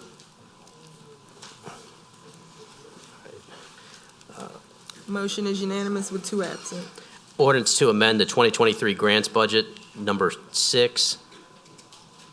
I'll make the motion, but I have a question. Okay, there's a motion by Ms. Tanner, second by Mr. Randolph, but she has a question before we vote. Okay. I see that this is, CDBG funds, HUD, is that correct? Leslie? Yes, John's the coming up. 1.2 million is HUD entitlement for fiscal year '23 funds. Okay. Do we have a report, can we get a report on these funds and what they're designated for and what they're going to be used for and what the amount? Sure. So these specific funds are these are allocated to our parish because we're an entitlement community. We get approximately 1 million to 1.2 million annually. We can use this for public service. We also have several programs that we run through there, and we do some projects on infrastructure and housing. So we are forced every 5 years by HUD to do a needs assessment and a consolidated plan. We just completed our needs assessment. It was on public notice. We had 2 meetings this week on the consolidated plan. One was held in Chambers on Monday, and one was held in the Towers Building on Wednesday, so that people can comment on the plan for the next 5 years. The plan basically it talks to stakeholders. We do community engagement. In summary, it's a very long report, but in summary, the things that generally come up are housing, transportation, affordability, homeless prevention, sewer and water infrastructure, helping people. It's all centered around keeping their houses maintained, the sewer and water improvements to their homes and things like that. Do we spend those funds each year or is there a carryover? No, they can be carried over depending on there is no real actual deadline for them, but there's a timeliness calculation, algorithmic formula that HUD does every August, and you have to meet the timeliness test or it affects future funding. You have to spend it or? You have to spend it timely, so you don't have to spend the whole 1.2 in a year, but you do have to spend the money in a timely fashion. So, like, you can have some projects that carry over from year to year, but in general, they want you to spend the money in a short period of time. Okay, the other part of this I see is we're putting Parish General Fund in for a, aviation maintenance program, the matching funds. So- Didn't we have a, DOTD, we maintain things at the airport, and DOTD has a program that, same thing, formula funds, where if you can, submit information about grass cutting and stuff like that, they'll reimburse you up to 50%. So it's already in the adopted budget, the general fund dollars parts of it, and we're able to get this back, after we expend the funds. So it's something we budget after they award us the money, but we've already budgeted for 100% of the costs in the general fund for the airport maintenance. Mr. Kenny Lynn? Yeah, I just have one question. Where do we normally advertise for these meetings when we're doing these HUD type programs? Just through the farmer, through the internet? Well, we're by law have to put it in the farmer, so it goes in the farmer, it goes on our website. We have a nonprofit group that responds to, there's the ones that are the stakeholders, they perform most of the work that is performed through these entitlement funds, so we send it out through a big mass email that goes out. So, No, I'm just curious, so this couldn't be like stuck on a bulletin board somewhere? Oh, absolutely not. I just want to make No, sure. we have HUD is very specific on how you advertise for all of this and how you have citizen participation, so. Gotcha, so we would I never. cannot put it on a So we bulletin would board. never do that on a bulletin board anywhere in this parish? I just wanted to make sure. Thank you. You're welcome. Just to, did we get a lot of citizen participation? Because I know I've been in meetings before. And No one showed up for either meeting in this room or in the Towers building. But I will say that we did for this particular round, I encouraged our consultant to reach out. And so we did a survey, and so the survey went out on social media and was on our website, and we got a lot of feedback from that. So And all that's in the plan, so it shows all the results that we got. I know we had that one meeting not a long time ago, but a while ago, where we were trying to put out maybe some Biden bucks money. It seemed like we had a lot of people coming in and asking to put their hands out. I just would have surprised that those same people didn't come back again to put their hand out, or at least part of it. It's kind No, of surprising. I think you're talking about public service. So we will have workshops in the fall for the public service funds are about $189,000 annually. So we will do our workshops with all the nonprofits then to guide them on how to apply for, and we'll do an RFP for the public service needs based on the assessment that we just did. Thank you. Do I have a motion yet? No? Can we get a report on the balance of the CDBG funds and how much of it is rollover from a prior year and how much we have this year? Please? Absolutely. Okay, I make the motion. Oh, we already have one already in a second too, so we can please vote. Mr. Toledano. Motion is unanimous with 2 absent. Number 12, ordinance count number 7286, ordinance to amend the 2023 capital improvement budget and capital assets. Amendment number 25, economic development capital projects. Ms. Tanner. I make the motion. So moved, seconded by Mr. Davis. Please vote.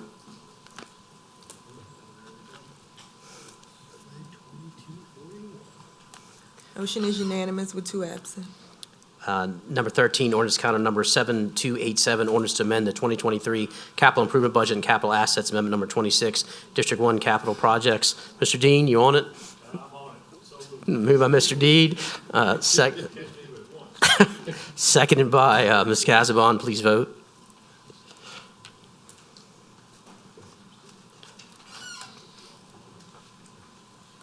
Motion is unanimous with 3 absent.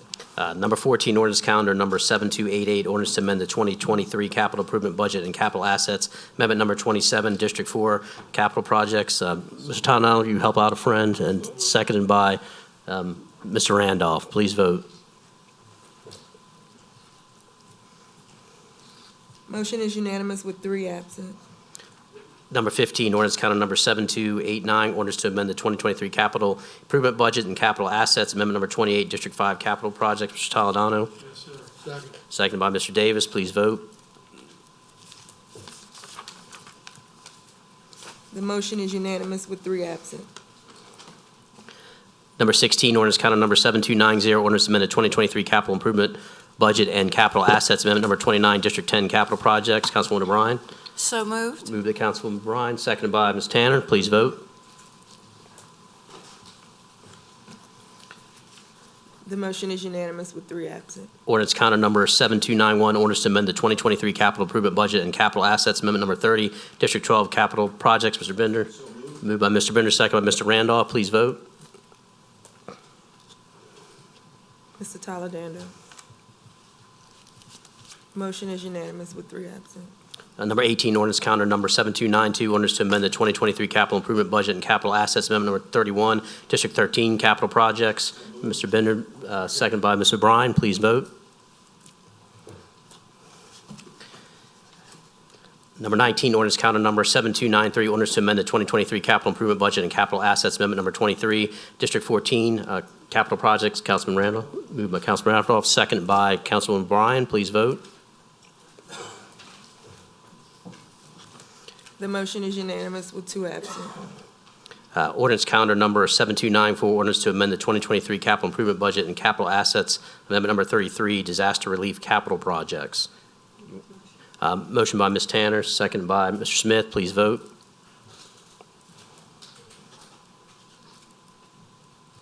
Motion is unanimous with 2 absent. Ordinance calendar number 7296, ordinance to amend the 2020, I'm sorry, number 21?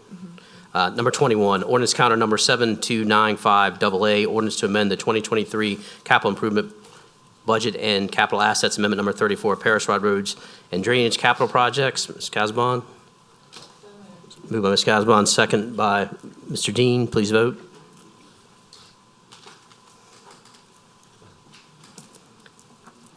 Number 22, ordinance, I'm sorry.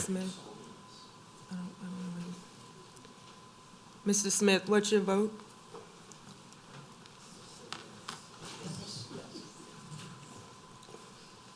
The motion is unanimous with 2 absent. Number 22, ordinance counter number 7296, ordinance to amend the 2023 ordinance to amend the 2023 operating budget to reduce the Tammany Utilities Operating Fund 502 by $350,000 budgeted in August 2022 for an operating consultant. Moved by Mr. Canulette,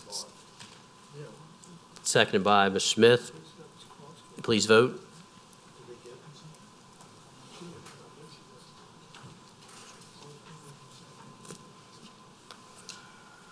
We're missing somebody at the deck. You're missing me. I'm trying to figure out what this one is. I'm just trying to recall Is this. that cross gates? That's my question. Yes, I believe it is. This was for the consultant that we wanted to oversee the operation of it, and there was never a contract that was done for it, so. I thought that's, okay, thank you. The motion is unanimous with 2 absent. All right, number 23, ordinance counter number 7297, ordinance to amend the 2023 capital budget to reduce capital fund 253-24XX, Deepwater Horizon by $100,000. Budget for the EOC renovations. This is mine. I did meet with President Cooper and the consultants. It seems like eons ago, but it was probably about 2 weeks ago, and discussed that with them. My primary concern with this was that it seems like we're putting the cart before the horse, and that we have a significantly old building that was so old we actually built a new building to house the courthouse. So we have a very old building in a very poor location that multiple people that have to use the building, people in the city of Covington, frankly, a lot more people than I thought would be not wanting the building there. And I think that before we put a ton of money into this building, we need to have that discussion first and about alternatives that we have. But since the cart's sort of already out of the horse on this one, I would remove it. I'd entertain a motion to remove. Mr. Davis? Moved by Mr. Davis, second by Mr. Toledano. Please vote. To remove. That's a motion to remove, so it's off. I'm sorry, Ms. O'Brien, what was your vote? The motion is unanimous with 2 absent. Nope, the motion passes with 11 yeas, 1 nay, and 2 absent. Ready to go. All right. So we had discussion on other matters. Discussion number 2, that was a discussion regarding blight. Mr. Canulette. Yeah, thank you, Jake. You know, it kind of got revigorated when we got that BEC in there, and they're going up and they're cleaning all that property up on Highway 11. And it's exciting to see when we actually get something that's just a horrible eyesight, just going to turn into something really nice. So it's been a while now, just kind of looking for an update, and I guess I'm kind of looking for a target date. When do you think we can actually get some of this blighted property and tear it down?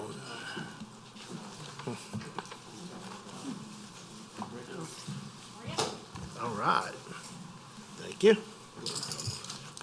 Discussion number 2.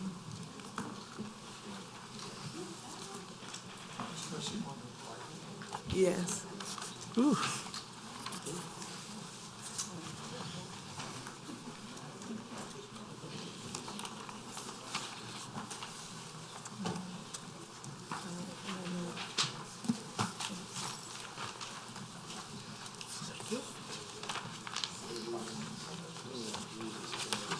So you must have somebody running against you. I ain't heard you talk this much about the whole.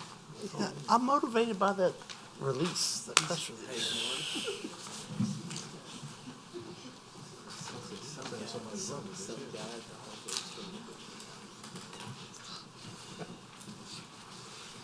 Anything for you, Dean. Whew, God. Yes, sir. That's your summer home, Jerry? The one with the tires? You forgot to put the dirt on them to make it an earth mound. Okay, so.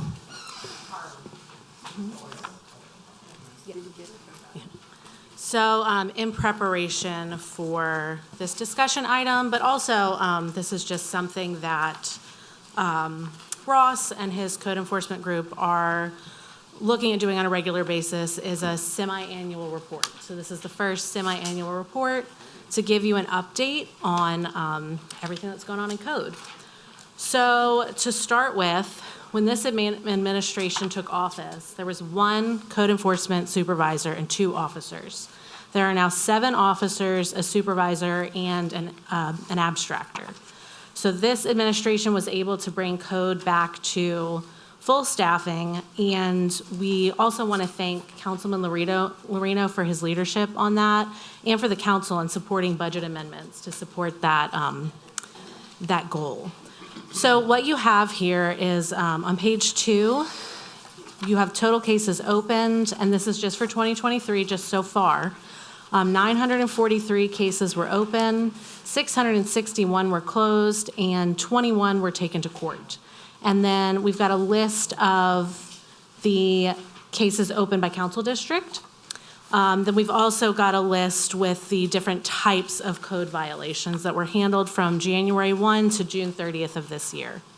In total, there were 1,309. And then we've just got some examples of structures and other major blight that code not, and this is not through Sarah Beth, who is here for agenda review. This is a different, this is just internally through our code enforcement staff. So these are just various structures that were taken down just this year.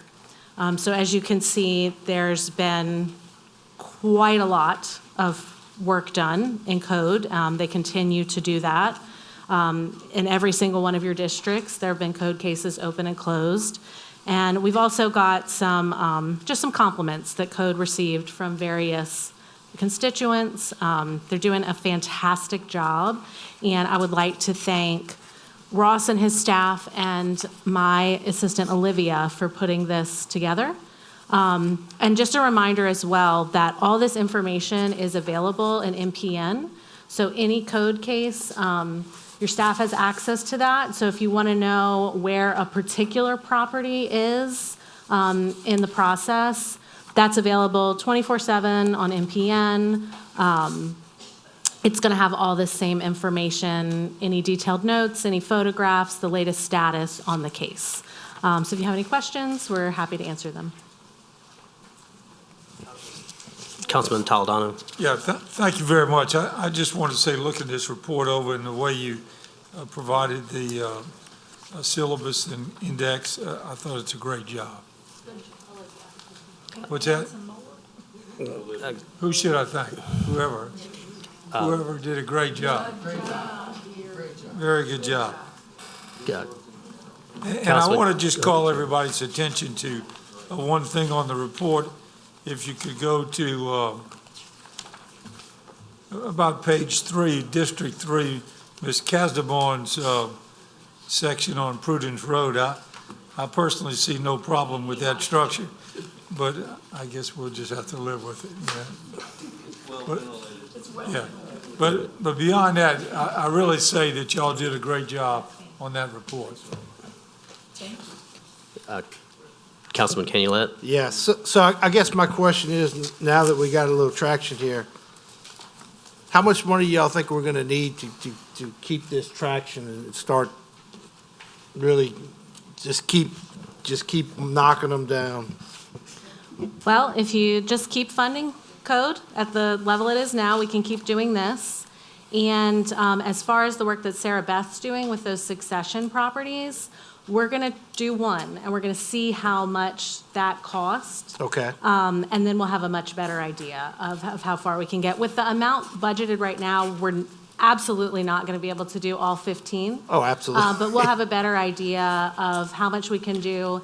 And we hope that potentially we can sell some of these lots after they've been adjudicated to us and the structure's been torn down.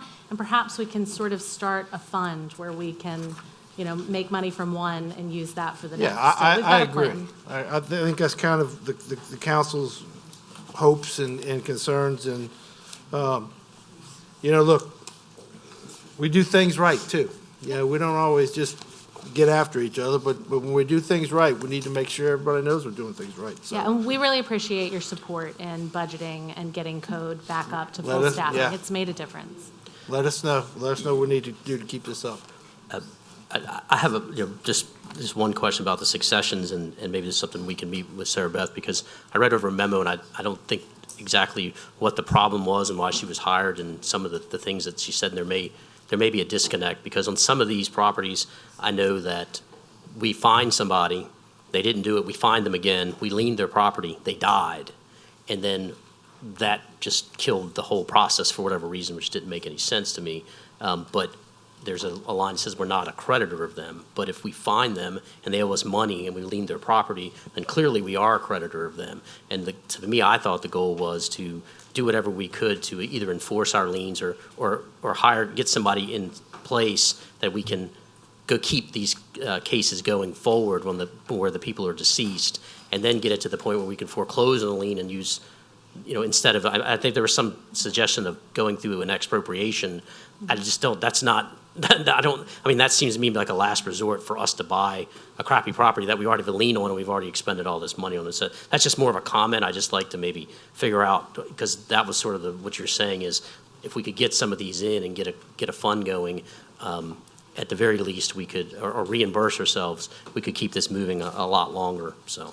Yeah, I mean, it sounds like maybe that's a discussion to have with her because you're disagreeing with her legal opinion, but for us, we're happy with the way that she's moving forward. Right, I'm just saying that it seems like factually, I know, because I have one in my area, that's why I really started this. I know we find them, and I know that person owed us money. So if they owe us money, then we are a creditor, and I guess that's that's what I just want to make sure factually, that for the ones that really sort of kicked this off, we make sure we're on the same page on it. Maybe it's one she hasn't looked at yet, and maybe she was just talking about the specific ones in that memo, but We can ask her to look into, to revisit that opinion. if we have some where they're in very poor shape, but they may have some equity in them, but we've already fined the person and we have the mechanism to maybe move quicker, that's kind of the ones I think we should probably look at. So, but we can talk about that later. All right.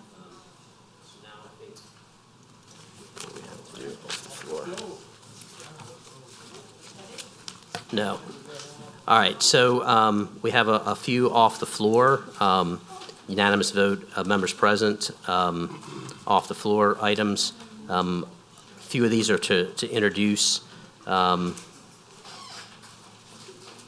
we can discuss each one individually on the reasons why we're doing it off the floor. So can we have a,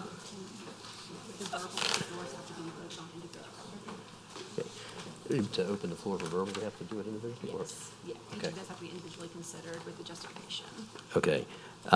So can I have a motion to open the floor? Moved by Mr. Calet, second by Councilman Tanner. Please vote. The motion is unanimous with 2 absent.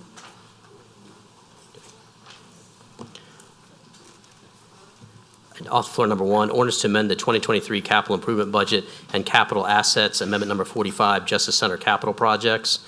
This is Mr. Lorino. Can you briefly, I think it's just to introduce. Yes, this is for introduction. It's for $74,000 for repairs of the cooling tower at the Justice Center. And as described in the administrative comment, and Jim Ford is here if you have any questions. During an inspection, there were cracks noted that need an immediate repair. Moved by Mr. Toledano, second by Councilman Tanner. Please vote. Oh, I'm sorry, Mr. Dean has a question. I have a question. Is, who's taking care of that? I know Star did for us for a while, and something happened to that. They've been there with us for many years, and then something suddenly happened and then who's taking care of that for us now? We have just awarded Johnson Controls to take over the contract for Justice Center, Tyler Street, and Safe Haven, and the EOC. Okay. I just know that the Star Services had been taking care of us for a very long time, and Yep. I had questions and concerns. I spoke to, or texted Mr. the president to find out what all did happen or where we were going with it, and I know they were upset about some stuff, and I realize we don't need to get into it right now. Right. But anyway, that they are a very, very good company, so I would hope that we would keep our options open in the future to that company. Mr. Davis? Yeah. Yes. The fractures that they cited, was that just by sight, or was it with a densometer? How do they determine? We were having a repair last month on a motor bearing on the cooling tower, and as that company was up there, they noted these cracks. Okay, so it was all visual, though? All visual, and they were significant. Okay. So while we're talking about that, I love cooling water towers.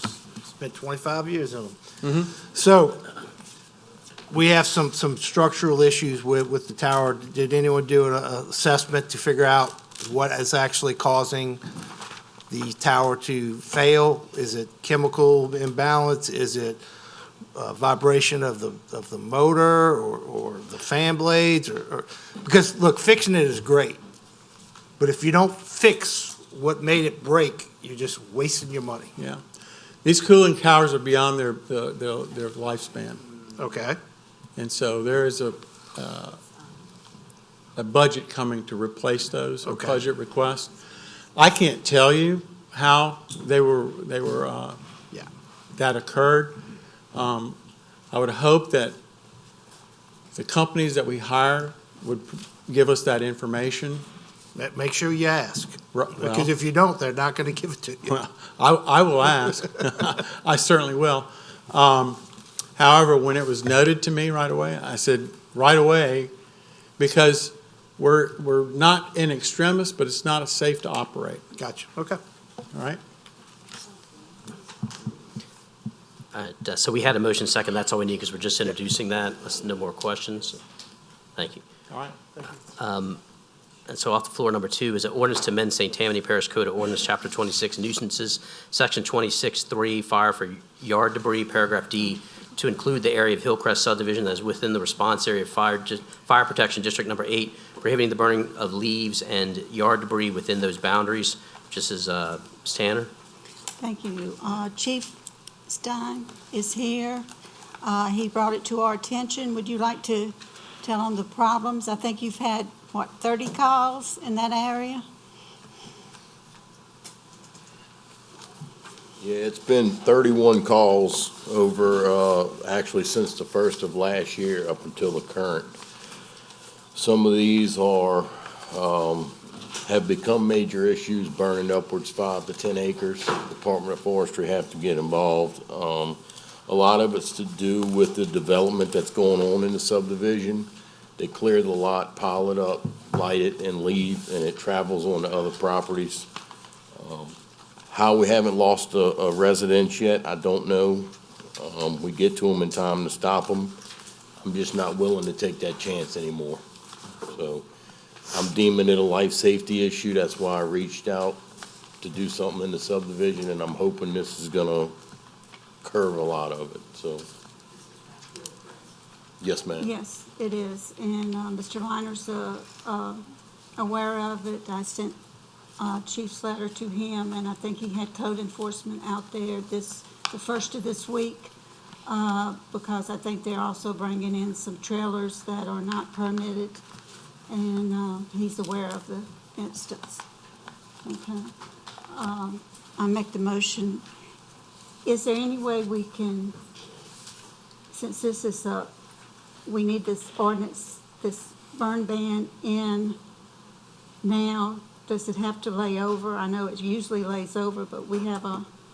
You can adopt it as an emergency ordinance tonight due to the health, safety, and welfare that's at stake here, but it's only going to be good for 30 days. So after 30 days, we'll have to put this back on the agenda to have it adopted. So if you're going to move forward with this as an emergency ordinance, that can be done tonight. But again, it only lasts for 30 days, so we'll have to put it back on the agenda. For next time? For it to carry over for perpetuity. Okay, but it can be done on the agenda while this 30 days is in effect, correct? Correct, as an emergency ordinance. Okay. Emily, can she also introduce it tonight too, so then there's no lag. I think that's what Cheryl's concerned is. Can we do the emergency ordinance and also introduce another permanent ordinance tonight? Introduce what we've already used. I would do that, yeah. All right, so we have a motion, so let's deal with the first one. We have a motion, we just need a second for the introduction of the permit. So that's seconded by Mr. Canulette. And then now we're going to have a verbal off-the-floor emergency motion based upon the testimony of the chief and the parish council lady about the dangers that the leaf burning is. And that'll be good for 30 days. And it'll be same thing, essentially, ordinance to amend St. Tammany Parish Code Ordinance, Chapter 26, nuisances, Section 26.3, fire for yard debris, Paragraph D, to include the area Hillcrest subdivision that is within the response area fire protection district number 8, prohibiting the burning of leaves and yard debris within those boundaries. And that'll be an emergency motion that'll be good for 30 days, or emergency ordinance that'll be good for 30 days. So we'll need a motion on that. Motion by Councilwoman Tanner, seconded by Ms. O'Brien, and let's, so then we will vote on. And it's a 2/3 majority vote. All right, please vote on the emergency motion. So notice you didn't have to, did you have debris burning? The motion is unanimous with 2 absent. All right, and then we have a verbal off the floor for an appointment for Ms. Tanner. Yes, this is in Recreation District 7. We have a, As writing. Well, this is just a resolution. we have Oh, it's a resolution, okay, so. problem with, One person, I don't need one. we have a problem with a quorum, and this is to fill a vacancy that Mr. Pope resigned. So this is Cassie, this is to fill his seat. You good? So we'll need a unanimous vote to add this to the off-the-floor agenda, and then once we add it to the off-the-floor agenda, then we'll need to vote on the appointment itself. So moved. All right, so unanimous vote to add this as an off-the-floor item? Yes, We need a motion and a second first. to add it to the off-the-floor, yes. I make the motion. Chris seconds. Motion by Ms. Tanner, second by Mr. Canulette. And then we have to vote to. And then the subsequent to the appointment is another just 8 majority vote. So we have to vote on she just introduced it, right? No, it's an appointment, so it's just tonight. We only do it tonight. Okay, so do we have to vote now? We have to vote on the off-the-floor. All right, so That's we unanimous. have to vote on off the floor? Yeah, there it is. Sorry, it's getting late. Yeah, And now she can make a motion to appoint, and it'll be. we still need 2. Ms. O'Brien, Mr. Bender. Okay. Mr. Bender? Okay. The motion is unanimous with 2 absent. All right, and so now we have a motion to appoint Ms. Odebear by Ms. Tanner, second by Mr. Canulette. Please vote.